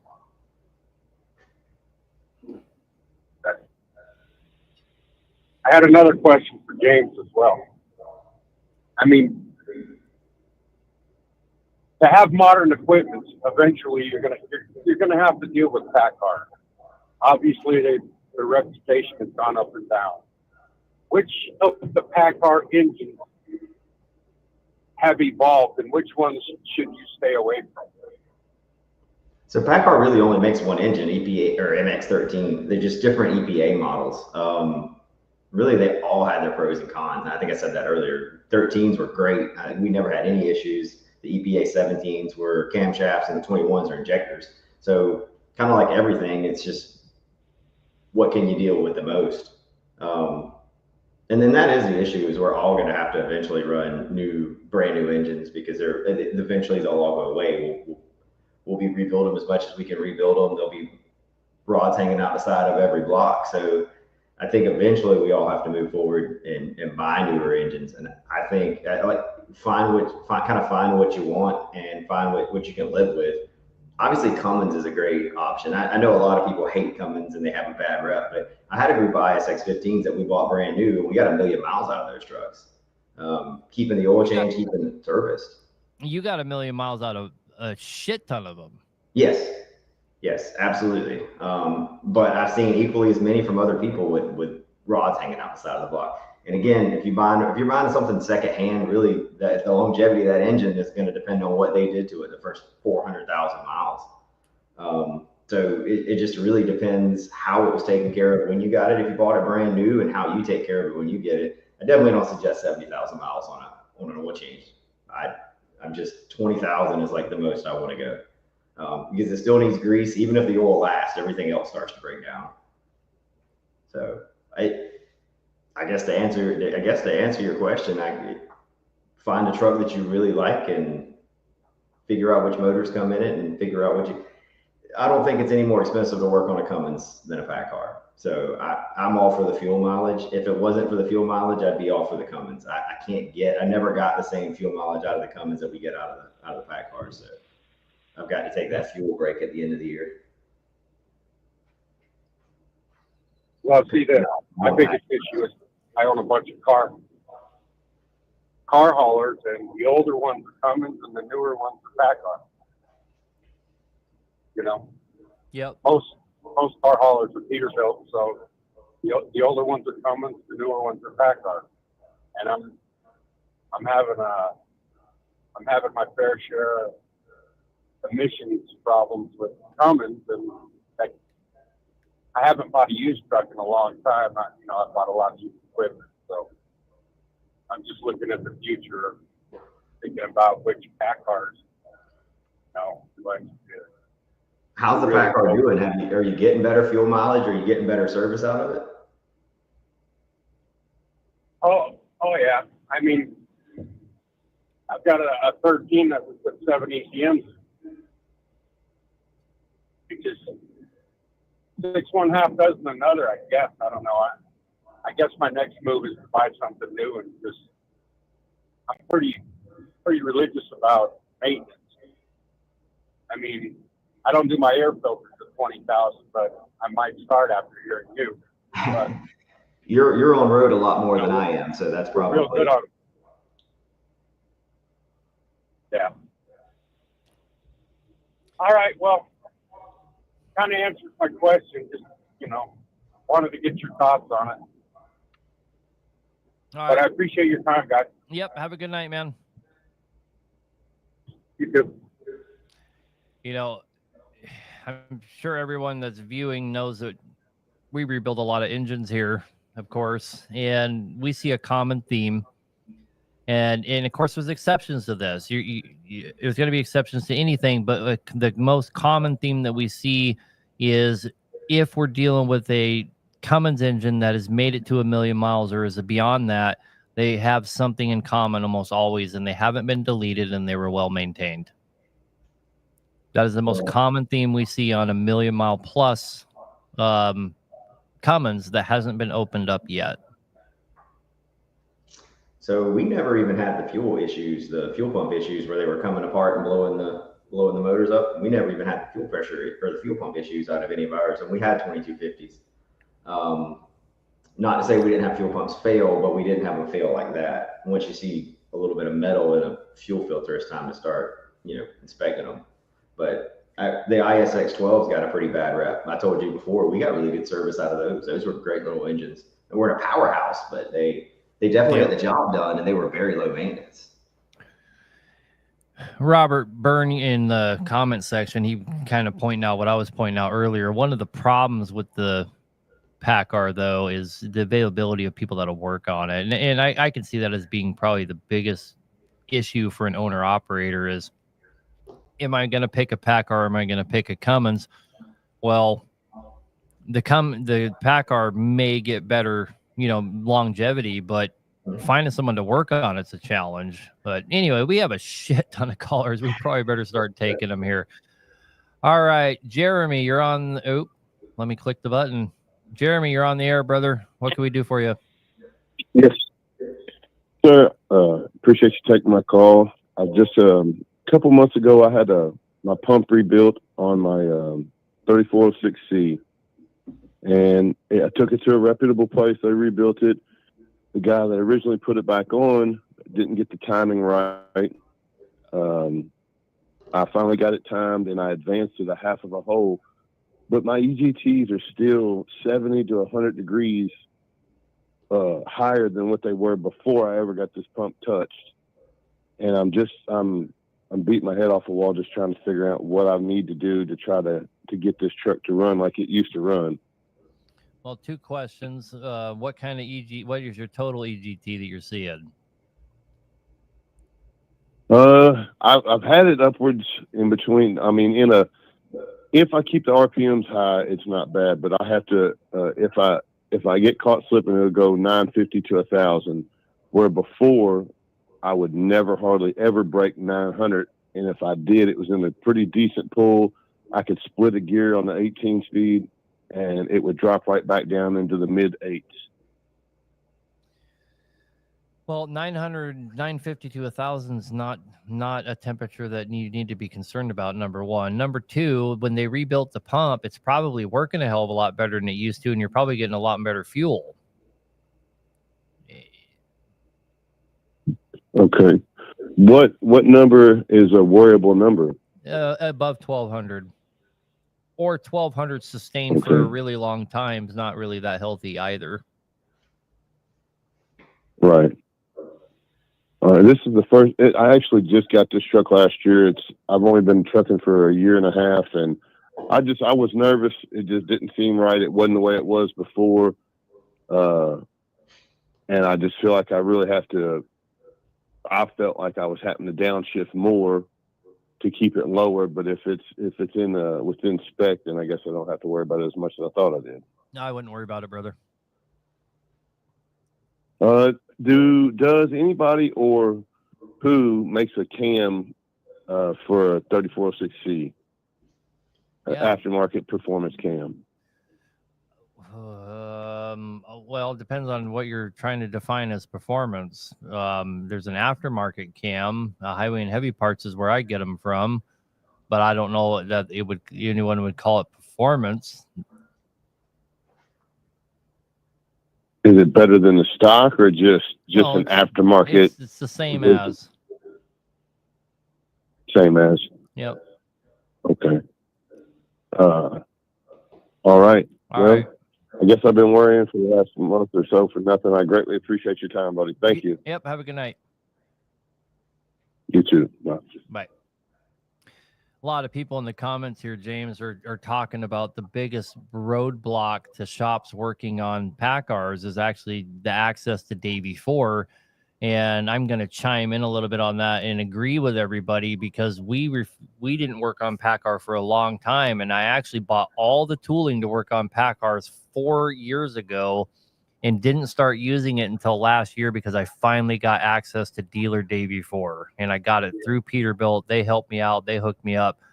And and these guys are probably right. That is probably the number one reason shops don't work on Packars. It's not because they're scared of them. It's because they don't have the goddamn supporting software. Yeah, and it's crazy because a lot of the dealerships won't sell it to you. And then you can go down the road and the next dealership's like, yeah, sure, how many you want? We'll sell you 10 licenses. So they definitely need to be a little more forthcoming with Davey. It was like that for a long time. We have a lot of friends and they help us out. They know we run a lot. So here's John. He says Davey's readily available. It is readily available now, but back then, a couple years ago, it was hard as hell to get. So having it now, I think a lot of shops are starting to get Davey, and they realize they're a lot easier to work on. Software is real simple and will lead you down the right path. Yep. It's just like Paccar. So, I mean, Paccar Cummins. Sorry, Cummins supporting software is amazing. Yes. I mean, you can pretty much figure out anything that's going on with your truck through Insight. And day before has proved to be very comparable to that. I'd agree with you. Yep. Now people just have to realize it's out there. You gotta call about it and pay the subscription to get it. Because the engines are coming regardless, because all the big fleets are going to them. So a lot of people are going to get them as secondary users because they're a little bit cheaper than a Cummins, and honestly, performing just as well. Maybe not as much power, like you said, different displacement, but it's they're definitely comparable as far as maintenance and quality, I guess. Yep. All right. Still lots of callers. Probably better keep taking them. All right. You're on the air, brother. What can we do for you? Yes. I bought a older Kenworth truck. It had a motor swap to a cat motor. When I plug in for the serial number, it tells me it's a 1mm serial number, but CAT itself cannot find that serial number. Well, CAT has every serial number. I've never heard of them not being able to find a serial number, but when people tune trucks, if you got a tuner that knows what he's doing, he can put in whatever serial number he wants, and I'm going to guess that's what happened. Okay, so how do I go about, because I'm trying to order parts for possible head gasket and stuff like that. Nobody will order me parts because they can't figure out this motor. So the engine isn't original to the truck? No, it's not. I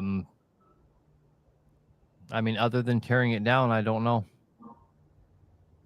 I mean, well, the engine has a engine serial number etched into the block, but that doesn't mean somebody hasn't changed that as well. Yeah, that was changed. It's a C15 block. I can find that part of it, but that doesn't match up to the 1mm. Right. I mean, other than opening her up and start writing down part numbers, I don't really know what to tell you. Okay, well, that's kind of what I thought, but I wanted to make sure. So, all right, brother. Well, good luck. Appreciate it. Thanks. Yep. Bye. Yep. Real quick, Aaron, a guy asked about oil. He said synthetic or conventional. I saw it.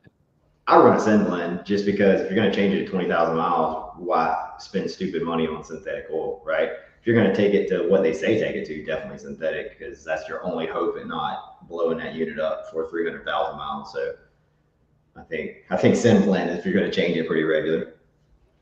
Yeah. And it matters a lot which synthetic blend that you're using. But anyway, that's another comment or another conversation for another time. Somebody on here says Davy for fleets is not the same as dealer level Davy. I believe that's true as well, isn't it? Not really. You don't have as much troubleshooting. There's some things you can't really reach into with, but I mean, as far as the options, it's pretty much the same. You can do anything that they can do, really. I don't know. We have dealer Davy. We got it hooked up straight through Peterbilt. Like we work at Peterbilt. They really hooked us up. They certainly made us pay for it, but that's an anyway. All right. You're on the air, brother. What can we do for you? How you doing, man? You there? Yep. Hello? Yeah, we're here, brother. What's going on? Oh, living the dream. I got a question about cutting counterbores. Do you know how to cut counterbores yourself? I'm sure that's probably a stupid question. Oh yeah, we do it on every engine type. Okay, so I don't do it myself. I do the rebuilds and all that, but I got a guy that cuts them for me. And I was just wondering, the way he does it, I didn't know if that was like a way that most people do it or whatever. But he uses just one liner, one shim, and then he cuts them all the same. Is that normal? Or like just an efficient way to do it? That's really the best way to do it, in my opinion. Once you have a known height and get it cut, it should work all the way across the board. Are you having problems with are you coming out with different numbers? No, not at all. I cut them myself on Cummins, but I can't afford the tool yet. So, and I tried to do it.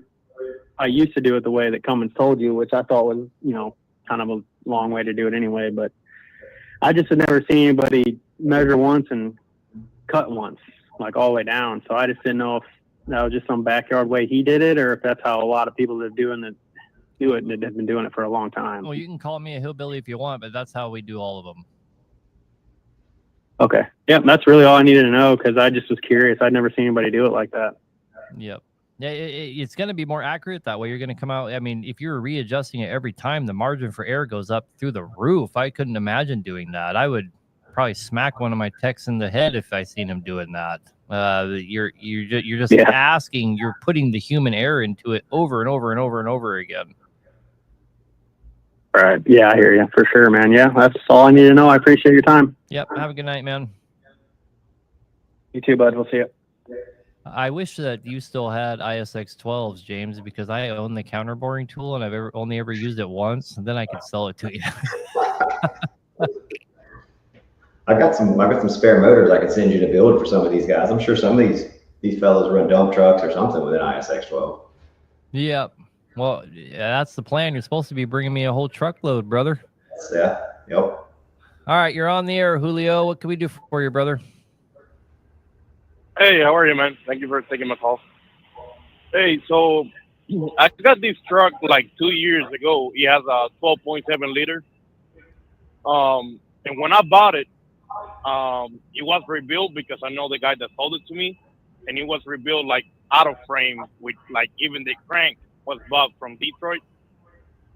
But ever since they got it rebuilt, like the pressure on the truck was 20 psi and like an idle hot, and then like let's say 48, 49 psi when at 15 RPMs.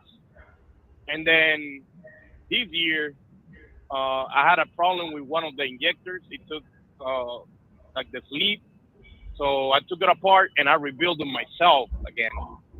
And now I changed everything brand new again. I did it by the book, and it still shows 20 psi at idle. And I have talked to a lot of people, and they're telling me that under like 25 is pretty low for these kind of engines. So, quick question: when you say you did everything new, here's a key item that people forget on the 12.7 is it doesn't come in the kits, and everybody reuses them. We don't. We replace them on every build on all of the 12.7s and the 14 liters, and that is your check valve and your pressure relief valve that go in line, you know, with the oil pump, and nobody ever changes those, and that will cause your problem. Did you put those on new? I did. When I rebuilt it, I put them new. I ran 2,000 miles, and I saw the pressure, took it apart again, put a brand new oil pump, put the tube off brand new. I did like I don't know what's the name of it, like where you put the rocker arms, like the bar. Mm-hmm. That's brand new as well. Camshaft is brand new. Like everything. I went to everything and still shows 20. And I put a manual gauge because I got a 98 truck, so I don't trust the damn truck. It's like when I'm running down the road, it doesn't even show 50 psi, but the new gauge does. So like the gauge when it's different when I'm running on the road, but once I get to idle, they're the same, 20 psi. So it's kind of weird, having all these parts throwing at the engine is still kind of low for what everybody's telling me. You know what I mean?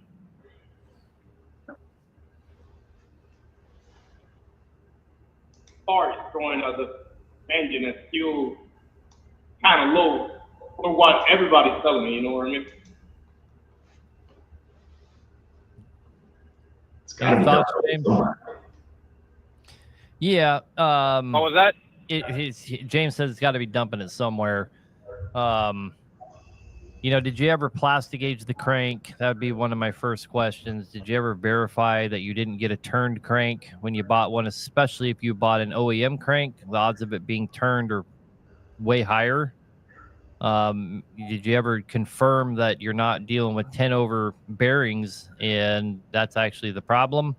Number one. Number two, I know you did new rocker arms. Did you do the new rocker, or not rocker arms? You did new rocker shafts. Did you do those before? Yeah, you, the shaft. Yeah, right, yeah. Did you do that before you started having this problem or after? It was after. Like as soon as I rebuilt it myself, and I went through the book step by step, like every single bolt that you can imagine is brand new out of the dealer, and when I saw the pressure issue, I mean, it was running fine before I even rebuilt it. It ran like it runs amazing, and right now it's running amazing. And you had great oil pressure before you changed the crank. No, it wasn't. It was like before. It was the same. So it's been the same all this time. Even before you rebuilt it, it's always been this way. Yep. Yeah, it's been the same way. Like the going down the road at 15 RPM, it was lower, and now that I put like the new oil pump and all that, it's way higher. I'm running like 51 at 1500 RPM. James, got any bright ideas? Man, it's got to be going. It's dumping it somewhere. Something's leaking somewhere. I'd pull the valve cover first, start it up just to make sure you don't have anything gushing oil. I mean, it sounds like you're getting plenty of oil, it's just not pressure high enough. It's got to be dumping it, you know? I mean, you've changed everything to create oil pressure. So obviously somewhere oil, yeah, twice, right? So obviously somewhere spewing out. I was trying to run through my head and think if there was anywhere that the block would dump oil, but I can't. I mean, the oil rifle might be cracked or something stupid. You might have a cooling nozzle that is doing something stupid if it's new enough to have those. But the other thing is you're not critical. You're not low enough pressure to be critical. Okay. In other words, you're not damaging. You're not damaging anything. No, I mean, I open it up, like running the truck, and it looks. There's a lot of oil on the head, so. And like I'm saying, it runs amazing. No blow by, and it doesn't. I already did the 10,000 oil change, and not a single drop of oil was gone. So I was thinking, and this is my question: do you think that this oil issue could be like the only thing I haven't changed in the truck is the oil cooler? Okay. Do you think that the oil cooler could make the pressure? Not really. Low? No, not really. Nah. I tell you, General when I Motors. come, like if I'm driving, you know, the truck gets hot, and I pull like to a gas station, and I let it sit for a couple minutes, then it goes up like 23, 24. So, that's only because it's cooling off. So yeah, James gave you the exactly. James already gave you the only reasonable tip that, you know, based on the information you've given us. You need to pull the valve cover off and start it and see if you're spraying an unreasonable amount of oil anywhere. And that's why I was asking about your rocker arms. Like, we just had one in here a little bit ago, and we put new rocker shafts in it, and they're updated, and they take a totally different tappet up top, and they were spraying everywhere because it didn't have the right combination going on. You need to run it with the valve cover off, because it's really the only chance you have of identifying anything.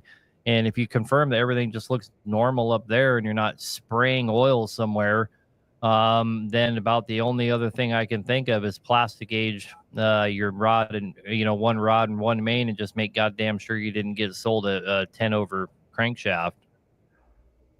General Motors would just put thicker oil in. Yeah, that's the only thing I can think of. And then if all those things check out, lots of Lucas.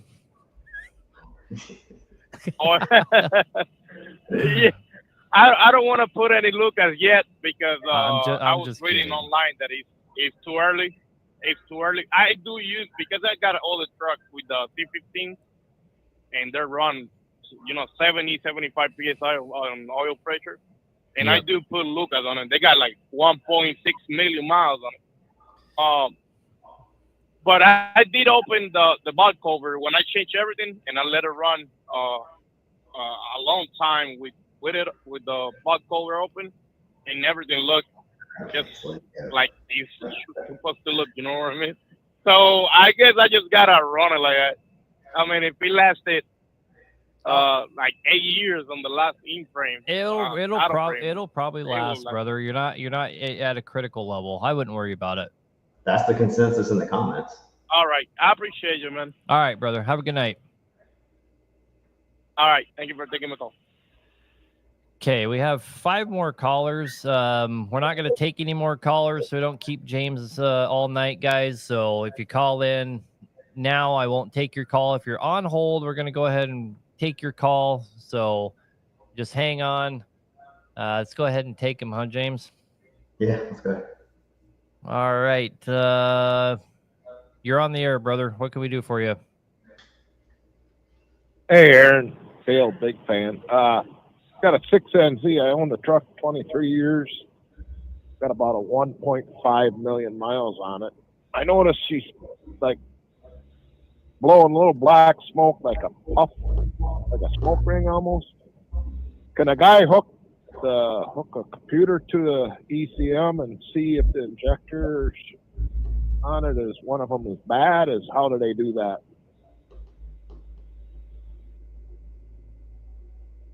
I don't know. If you're blowing a smoke ring, it's almost got to be bad.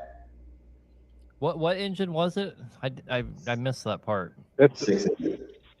I got a Cat 6NZ. Yeah, the cat programming, you can go to most shops. They'll have the ability to hook up to it and do an injector cutout test. And that's going to tell you. It's really simple test. Okay. Yeah. Okay. Yeah. Well, I just started doing it. I had one injector put in it like 2 or 3 years ago, all new injector cups. But everybody where you go, they can't get you in, a couple weeks out, a week out. But do you have a temperature gun? I got what's that? I got the. Do you have a temperature gun? Like an infrared gun? I can't hear what he's saying. Do you have a temp gun? Yeah. Temp gun on the manifold and see which one's warm and see which one's cold. On the manifold or what? Yep. See which one's cold. Oh yeah. It's not the best way to figure it out, but it works in a pinch. It can certainly help. Right. If you got an absolutely dead injector, you can usually find it that way. We use infrared for a lot, though. Yeah, I never thought I have. It must be working some. Yeah, and it might be, but the best thing to do, man, is to go to a shop that has, and that whole test is like a under 30-minute deal. So I don't know why people wouldn't be able to get you in for that. It's a really simple test. Yeah. You just need to make sure you're not dealing with somebody that has like some Snap-on software shit or JPro or some bull crap, and they try and manually cut them out and tell you which one's bad. You need somebody that has CAT ET that can actually do the injector cutout test the way it's supposed to be done, and they'll be able to tell you exactly which one's bad. All right. Right. I called the TA. They said they could do it, but they're, I don't know. I didn't trust their techs and that stuff. No, because I called Ashley. They're not going to have real software there. Right. So I called Ashley. I want to have you rebuild my motor. It's about time anyways. Very, very little blow by. And it runs damn good yet, but it's time to get it rebuilt. So that was my main question on that. Are you close to us? Are you in Texas?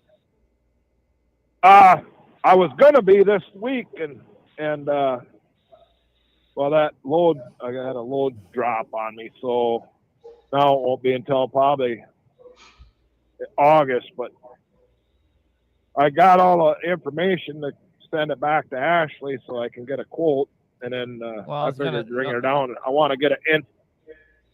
I was gonna say, if you can make it by, we're like either free or $100 to do that test for you. Depends on how we feel on that day. Really? Yeah. Well, yeah. Shit. Okay, that's good to know, because I might be going that way after this load here I got on is going to Louisiana. Yeah, just try to purposely get one here, and we usually don't turn anyone away for stuff like that. It's super easy to do. And it's all autonomous, so we can go back about our business and just come back and check it later. Well, I could bring the truck there and leave her right there, and you can do it. I'd like to have an auto frame done on it. I want it cleaned and painted. She's pretty clean yet, but I mean, well, you can give us the motor all cleaned, and you can give us a call on that, man. If you need to talk to me, just tell Ashley you really need to talk to me, and I could talk to you about all that. All right. Okay, sounds good. All right, brother. Thanks for taking my call. Yes, sir. Good luck. See you soon. Bye. Yep. Thanks. The thermal imager, though, I think is really underrated. You can do a lot of diagnostic work with one of those if you don't have a computer. Sorry, you go ahead. So the tech I told you about earlier, the problem I told you about earlier with the Paccar that we have never run into on one of ours with the spun cam lobe on the fuel pump. So one of the techs pulled out a thermal imager and he's like, hey, check this out. So one of the fuel pumps, because they're side by side, was orange and the other was blue. Right there tells you something's not working, something's no good. So it's I was kind of impressed, and at the same time, it's a pretty useful tool for anything. Like the guy that was having the issue running hot, first thing I would have done was took that thermal imager, looked at the side of the motor, and I'm like, all right, everything down here is cold, everything up here is hot. We got a thermostat problem, fellas, or our radiator's clogged, or whatever the case is. But yeah, it's super underrated tool. It's definitely worth having if you know how to use it. Wow, man. I have a thermal weapon sight at my house, and I have thermal imaging on my boat for seeing stuff as well. I never thought about using it in that application, but of course. Yeah. Now I'm going to get a thermal for the shop. They're very affordable. Thermals have become more affordable than night vision, which is mind-boggling. The technology for thermals has come so far in the last 5 years that I mean, it's not even like I'm definitely going to get one for the shop. Yeah, even that makes so much sense. Yeah, if you're a trucker, if you all your trucks park in the same place every night, you could you'll find so many problems just walking around with an imager, looking at your hubs, looking at your brakes. If your brakes are blue, they're not working. If they're red, they're working too much. So it's just 101 uses for it. I think it's an underrated tool that people look at on Snap-on truck and they're like, I'm not buying that, But if you get to using it, it's pretty useful. Yeah. I mean, I never thought about the applications for it, but that makes so much sense for sure. And I love thermals anyway. Like I said, I own a couple. Hey, you're on the air, man. What can we do for you? Hello? Yep. Hey, I got a 2002 Peterbilt with a Cat 6NZ in it. I ran it completely out of fuel. This is what I've done so far. I can't seem to get it reprimed. I pulled the fuel filter off. I filled it with fuel. I've ran that hand primer pump back and forth, but it has no resistance the whole time. Doesn't seem to matter if I do it 5 times slow or 100 times fast.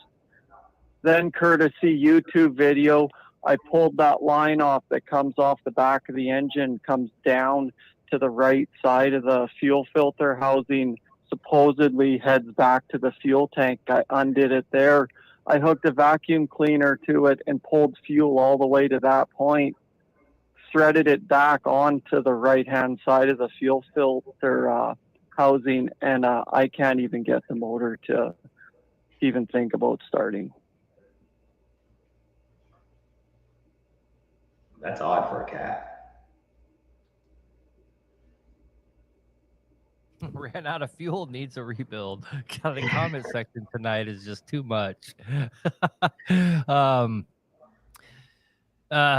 So your hand primer pump, you're losing prime faster than you can prime it up.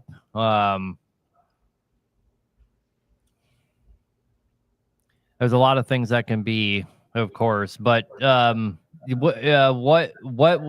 led to this happening? Is this just out of nowhere?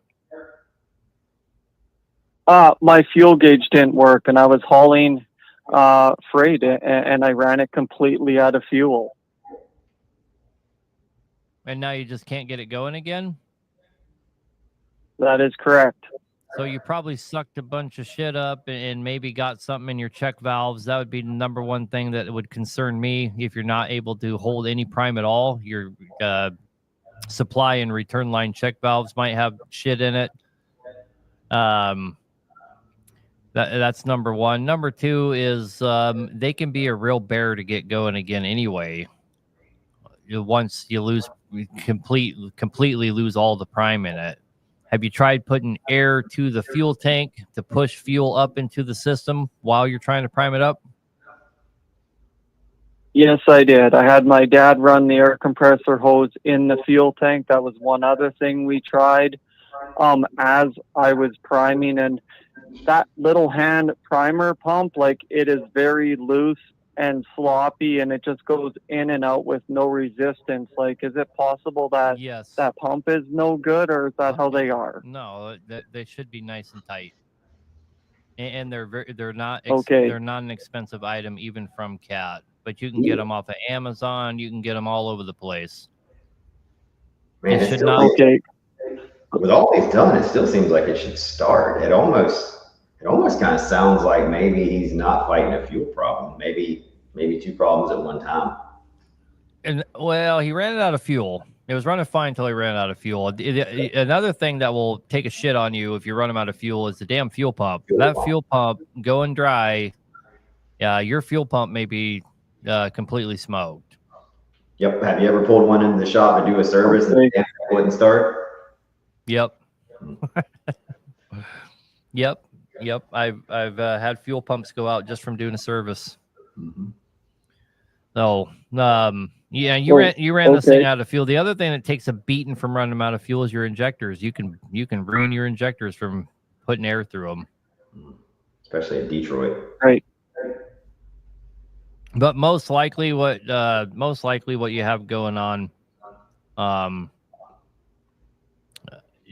most likely though, what you have going on is either the fuel pump or the check valves, one of those, or the hand pump itself. You know, once you started trying to use it, it may have just been on its last leg, especially if it's the kind that looks like a star. It has the 4 ribs going down it internally. Those ones are a giantest pile of shit on planet Earth. You need the single shaft style. They're quite a bit better. But, you know, probably start with a hand pump and some check valves. Just get them from Cat, throw them on there. And I mean, for that matter, if if your budget allows it, grab a fuel pump too. Do all 4 of those items, and I just about guarantee she'll get fuel for you. Check okay. Thank you very much. All right, brother. Good luck. Did you see that check valve flipped upside down on a hand primer? You ever see anything like that? No, I saw that comment as well. I've never seen it. I don't think that's even possible. But never run a Mercedes out of fuel. Better take a vacation. 2 cans of ether will get her going. This comment section tonight's on fire. Oh God! All right, we got 2 more callers. Let's go ahead and take them. Maybe we'll get out of here close to on time. So, Mark, you're on the air, brother. What can we do for you? Hello. Yeah, I have an Acer C15, which I had a rebuild done on it. It used to be a twin turbo, but made it into a single turbo because one of the turbos were giving out, and then everything runs good on it. The only thing it is blowing oil out of the hot side just a little bit. The guys told me that it has the head has to sit in the pistons. I wonder if that's true or not. Huh? No.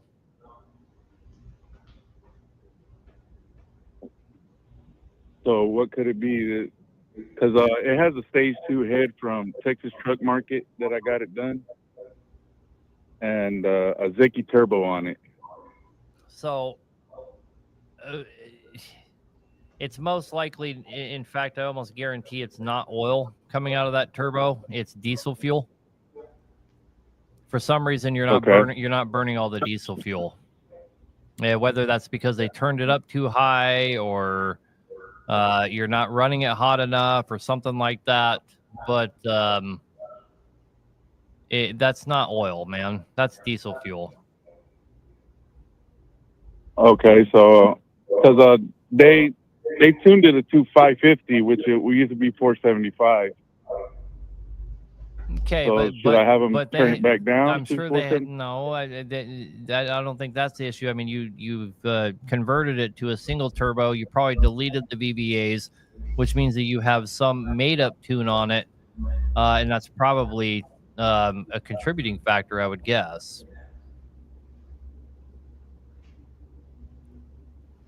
Okay, so what would be the solution on getting that fixed?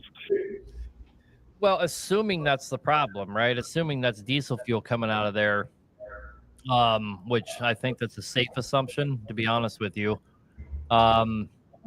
You need to make sure that it's not because you're not running it at operating temperature often enough. You need to make sure it's not because the damn engine is just too cold.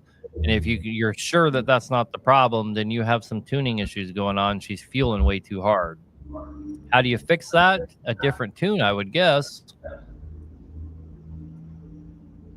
Okay, so yeah, it has that stage 2 head from CGI, and None of that really matters, man. the guy was telling me, he was like, okay. He's full of shit. He's full of shit. All right then, so I can get that worked on then, because it pulls hard and everything good. It's just and idling, when I'm idling, waiting to get offloaded, I haul tankers, so like I'll be there like 2 or 3 hours, and then when I'm ready to go, I start taking off. It just blows a little plum of white smoke, and then I just keep riding, and that's because it's good from there. That's because it's fueling too hard, and you're dropping temperature when you're just sitting there, and the combination of too much fuel, you're wet stacking it. Okay. Guaranteed that's what's going on. So yeah, that tune's shitty, and you're going to end up coming to see someone like me before too long. Okay. Yeah, I live here in Houston, Texas. I probably might swing by you. Where are y'all located at? In San Antonio? Yep. You can find us. Go to our Facebook. You can find our number. You can give us a call there. All right, brother? All right, then. Thank you. All right. Have good luck, man. Thank you. Bye. We got one more caller, James. Charles France said that the injector hits 211 times harder on air than it does on fuel, because fuel is a cushion. Absolutely, air can completely destroy your injectors 100%. Anyway, let's take this last caller. Leo, you're on the air, brother. What can we do for you? Good. I just I had one truck drop a line, went up to British Columbia here, and I'm in the process of rebuilding it now. However, I wanted to ask, the EGR cooler a possibility to cause the liner to drop if it starts leaking internally on a Cummins ISX-15?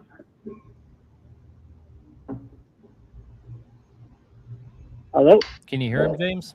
I only heard about every other word. I was trying to figure out. I can hear you. What he said was, I mean, I can barely hear him as well. He's cutting out. But what he said was, he had a liner drop, and he's wondering if the EGR leaking can be the reason that he had a liner drop. No, not that I can.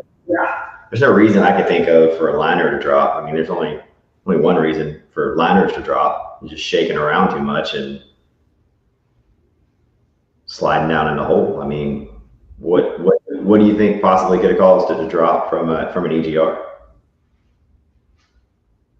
Right. Well, if the EGR cooler is full of coolant with the liner dropping, that doesn't mean it's leaking internally, right? That just means that the coolant's coming from the exhaust side and going through the intake, right?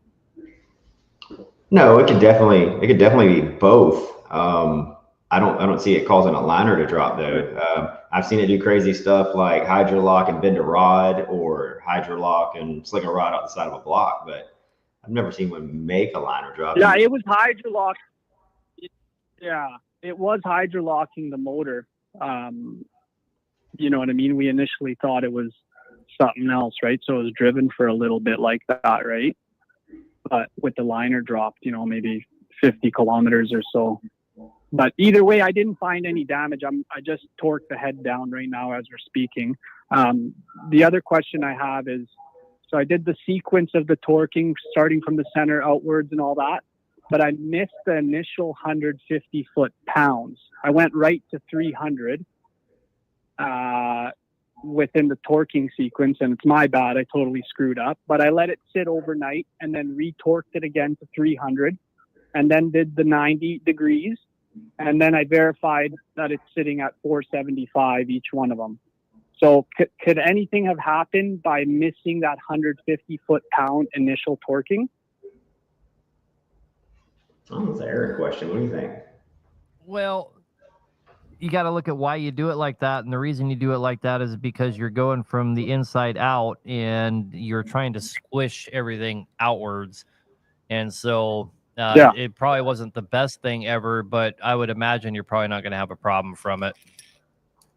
Would I recommend ripping the head off and throwing a new head gasket on and starting over? I mean, if it was me and I did it, I probably wouldn't. Yeah, fair enough. Fair enough. I mean, you had to tighten it all down and then loosen it up and do it again anyway, didn't you? Isn't that how that one works? It is.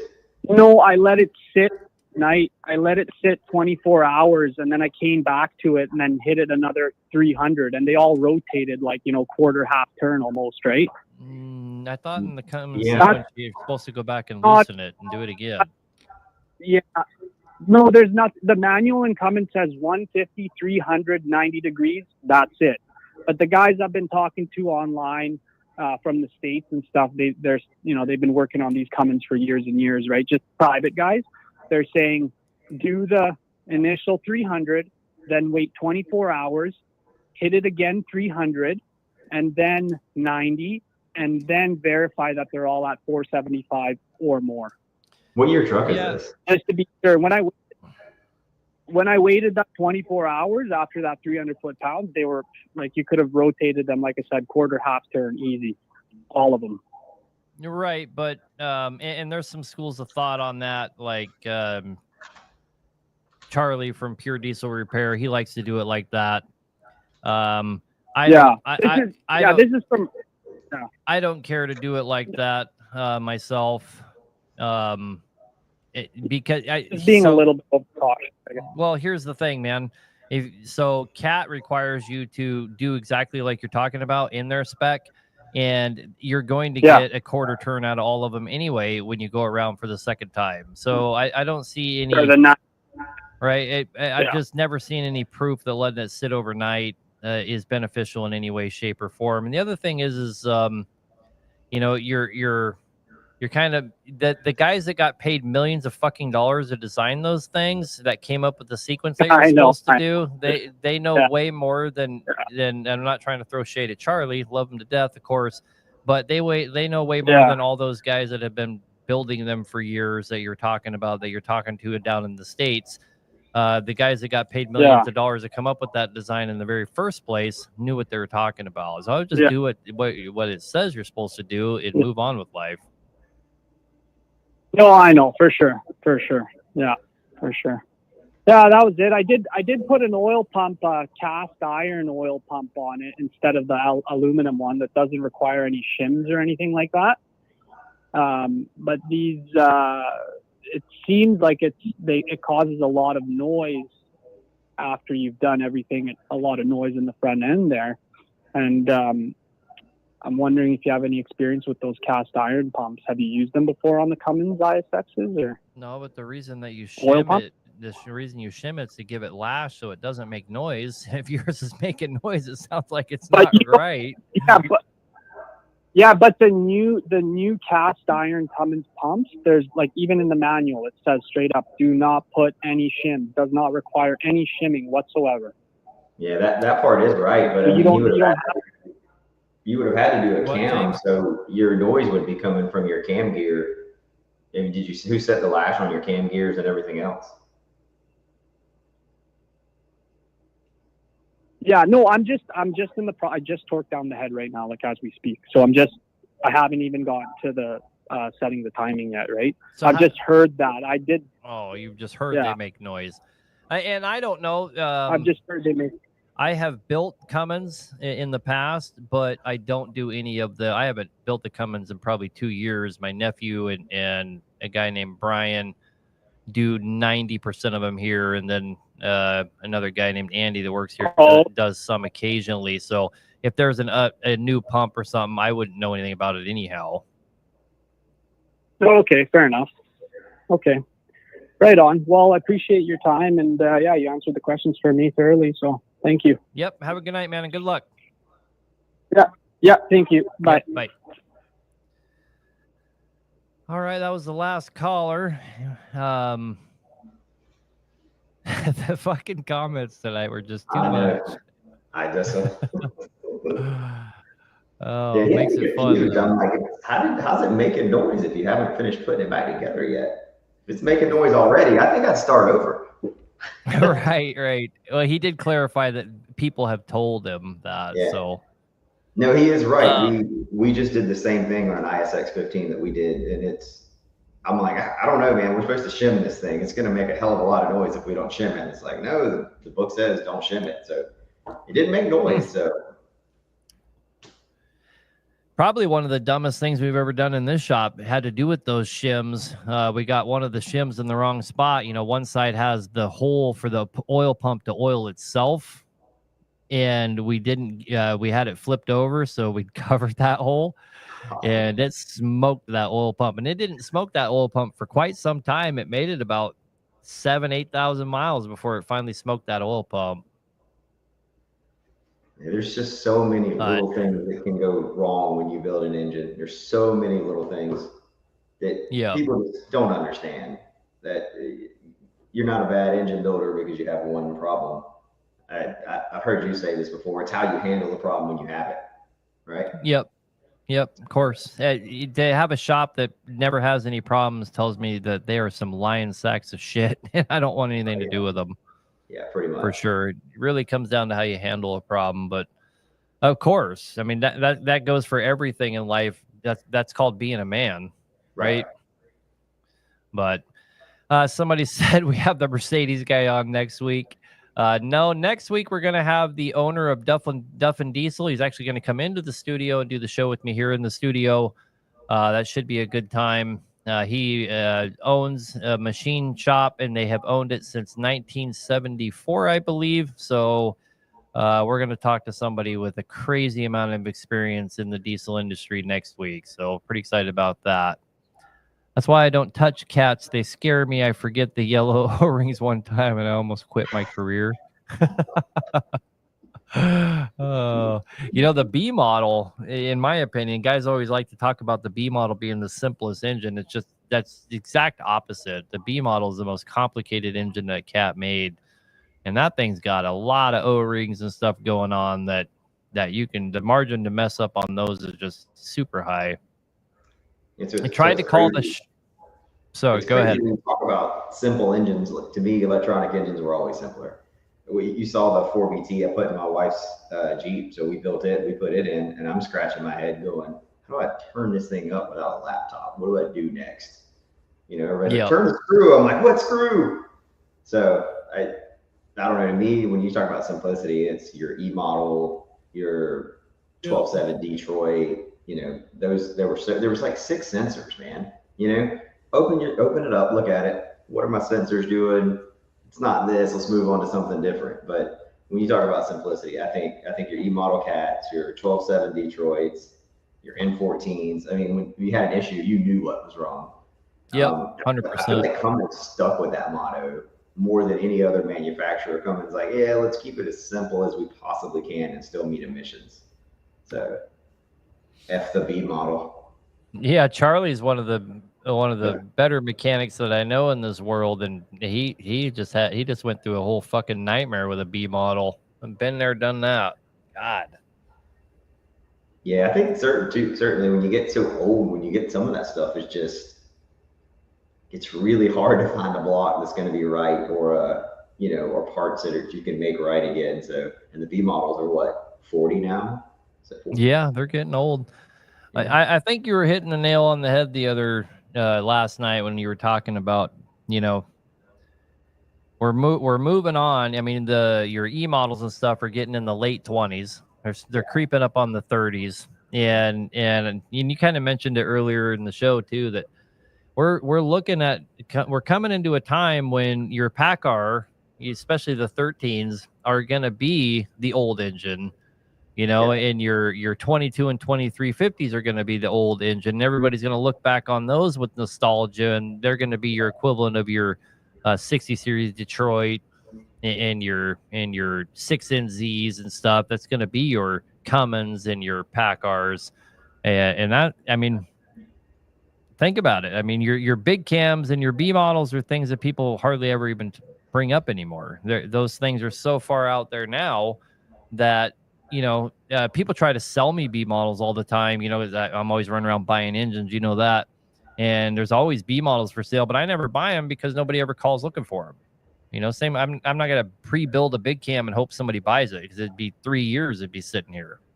So, yeah, and that's kind of one thing we run into. We really didn't start making good, and you were here. We had a hodgepodge of different things, but we always wanted to keep something old that was easy to work on. And honestly, we really didn't start making money until we got into newer trucks. When we started focusing more on efficiency, and it's like, hey, we got to rip the Band-Aid off. We're gonna have to start running these, because there's nowhere in the world you're gonna find 35 really nice trucks with E models in them with low mileage to be able to run the same thing over and over and over again. So we just kind of had to rip the Band-Aid off and figure out what direction we wanted to go, and that's how we landed with Paccar. And we had one at the time, and it was doing really good. And I'm like, these things aren't as bad as everybody's saying they are.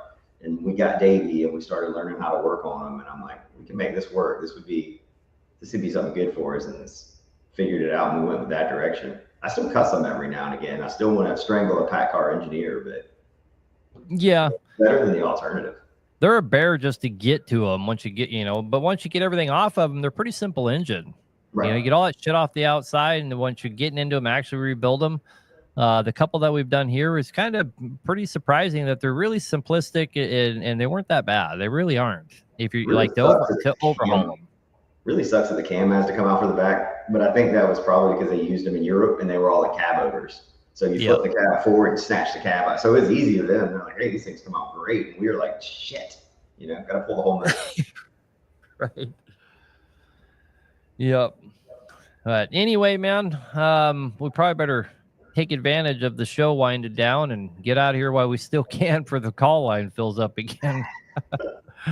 Anyway, we appreciate you, man, taking your time to come out and help people out. If you guys don't know, this is James with Trademark Truck Lines. I believe you're on TikTok, aren't you, at least? Yeah, I'm trying. We're trying. Yeah, but you give them a follow on TikTok there. It's is it Trademark, or how do they find you on there? Yeah, I believe it's under my name. It's under my name, James Daniels. Yeah, I think so. I think I put in Trademark, and that's how I found you. Yeah, it's probably your Trademark. You're right. But your name on there is James Daniels. But you guys can find him over there. He's just started making content. He's going to be putting out a lot more. I'm going to kick him in the gonads. Anyway, we do appreciate you taking your night and coming on here and trying to help as many people as possible. I'm going to make sure I'm here to watch next week for the Mercedes guy. Yeah, right. There's no Mercedes guy. There's no Mercedes guy coming on here. You guys give that up. That's not happening. But no, we are gonna. You should come on next week, because we're gonna have Don from Duff and Diesel. Man, talk about a guy with some knowledge. God damn, dude. Yeah, he was born in a machine shop. His dad started the machine shop in 1973, and he's in his 60s now. And he spent his entire life in the machine shop. He owns it and runs it now. And if it's something that's happened to an engine, that guy knows all about it. He's going to be great. Yep, that's a dying art too. So definitely got to pick their brain while we can. Oh yeah, and you go to, I mean, he was using machines that are dinosaurs. They just got a Rottler like 2 years ago, and it's like the most badass machine in their entire shop, and he doesn't even know how to use it. He hired this young guy that runs it for him. So it's going to be interesting. To have him on. But anyway, man, again, we do appreciate you, James. We're going to go ahead and cut the live, and thank you for coming on. Love you long time. Hopefully we will come on again soon in the near future, and hopefully I get down there and see you and bring me those damn engines, brother. Get a truckload of them and come on with them. We'll get them together. All right, man. We'll talk to you soon. Thank you. Bye, guys. Have a good night.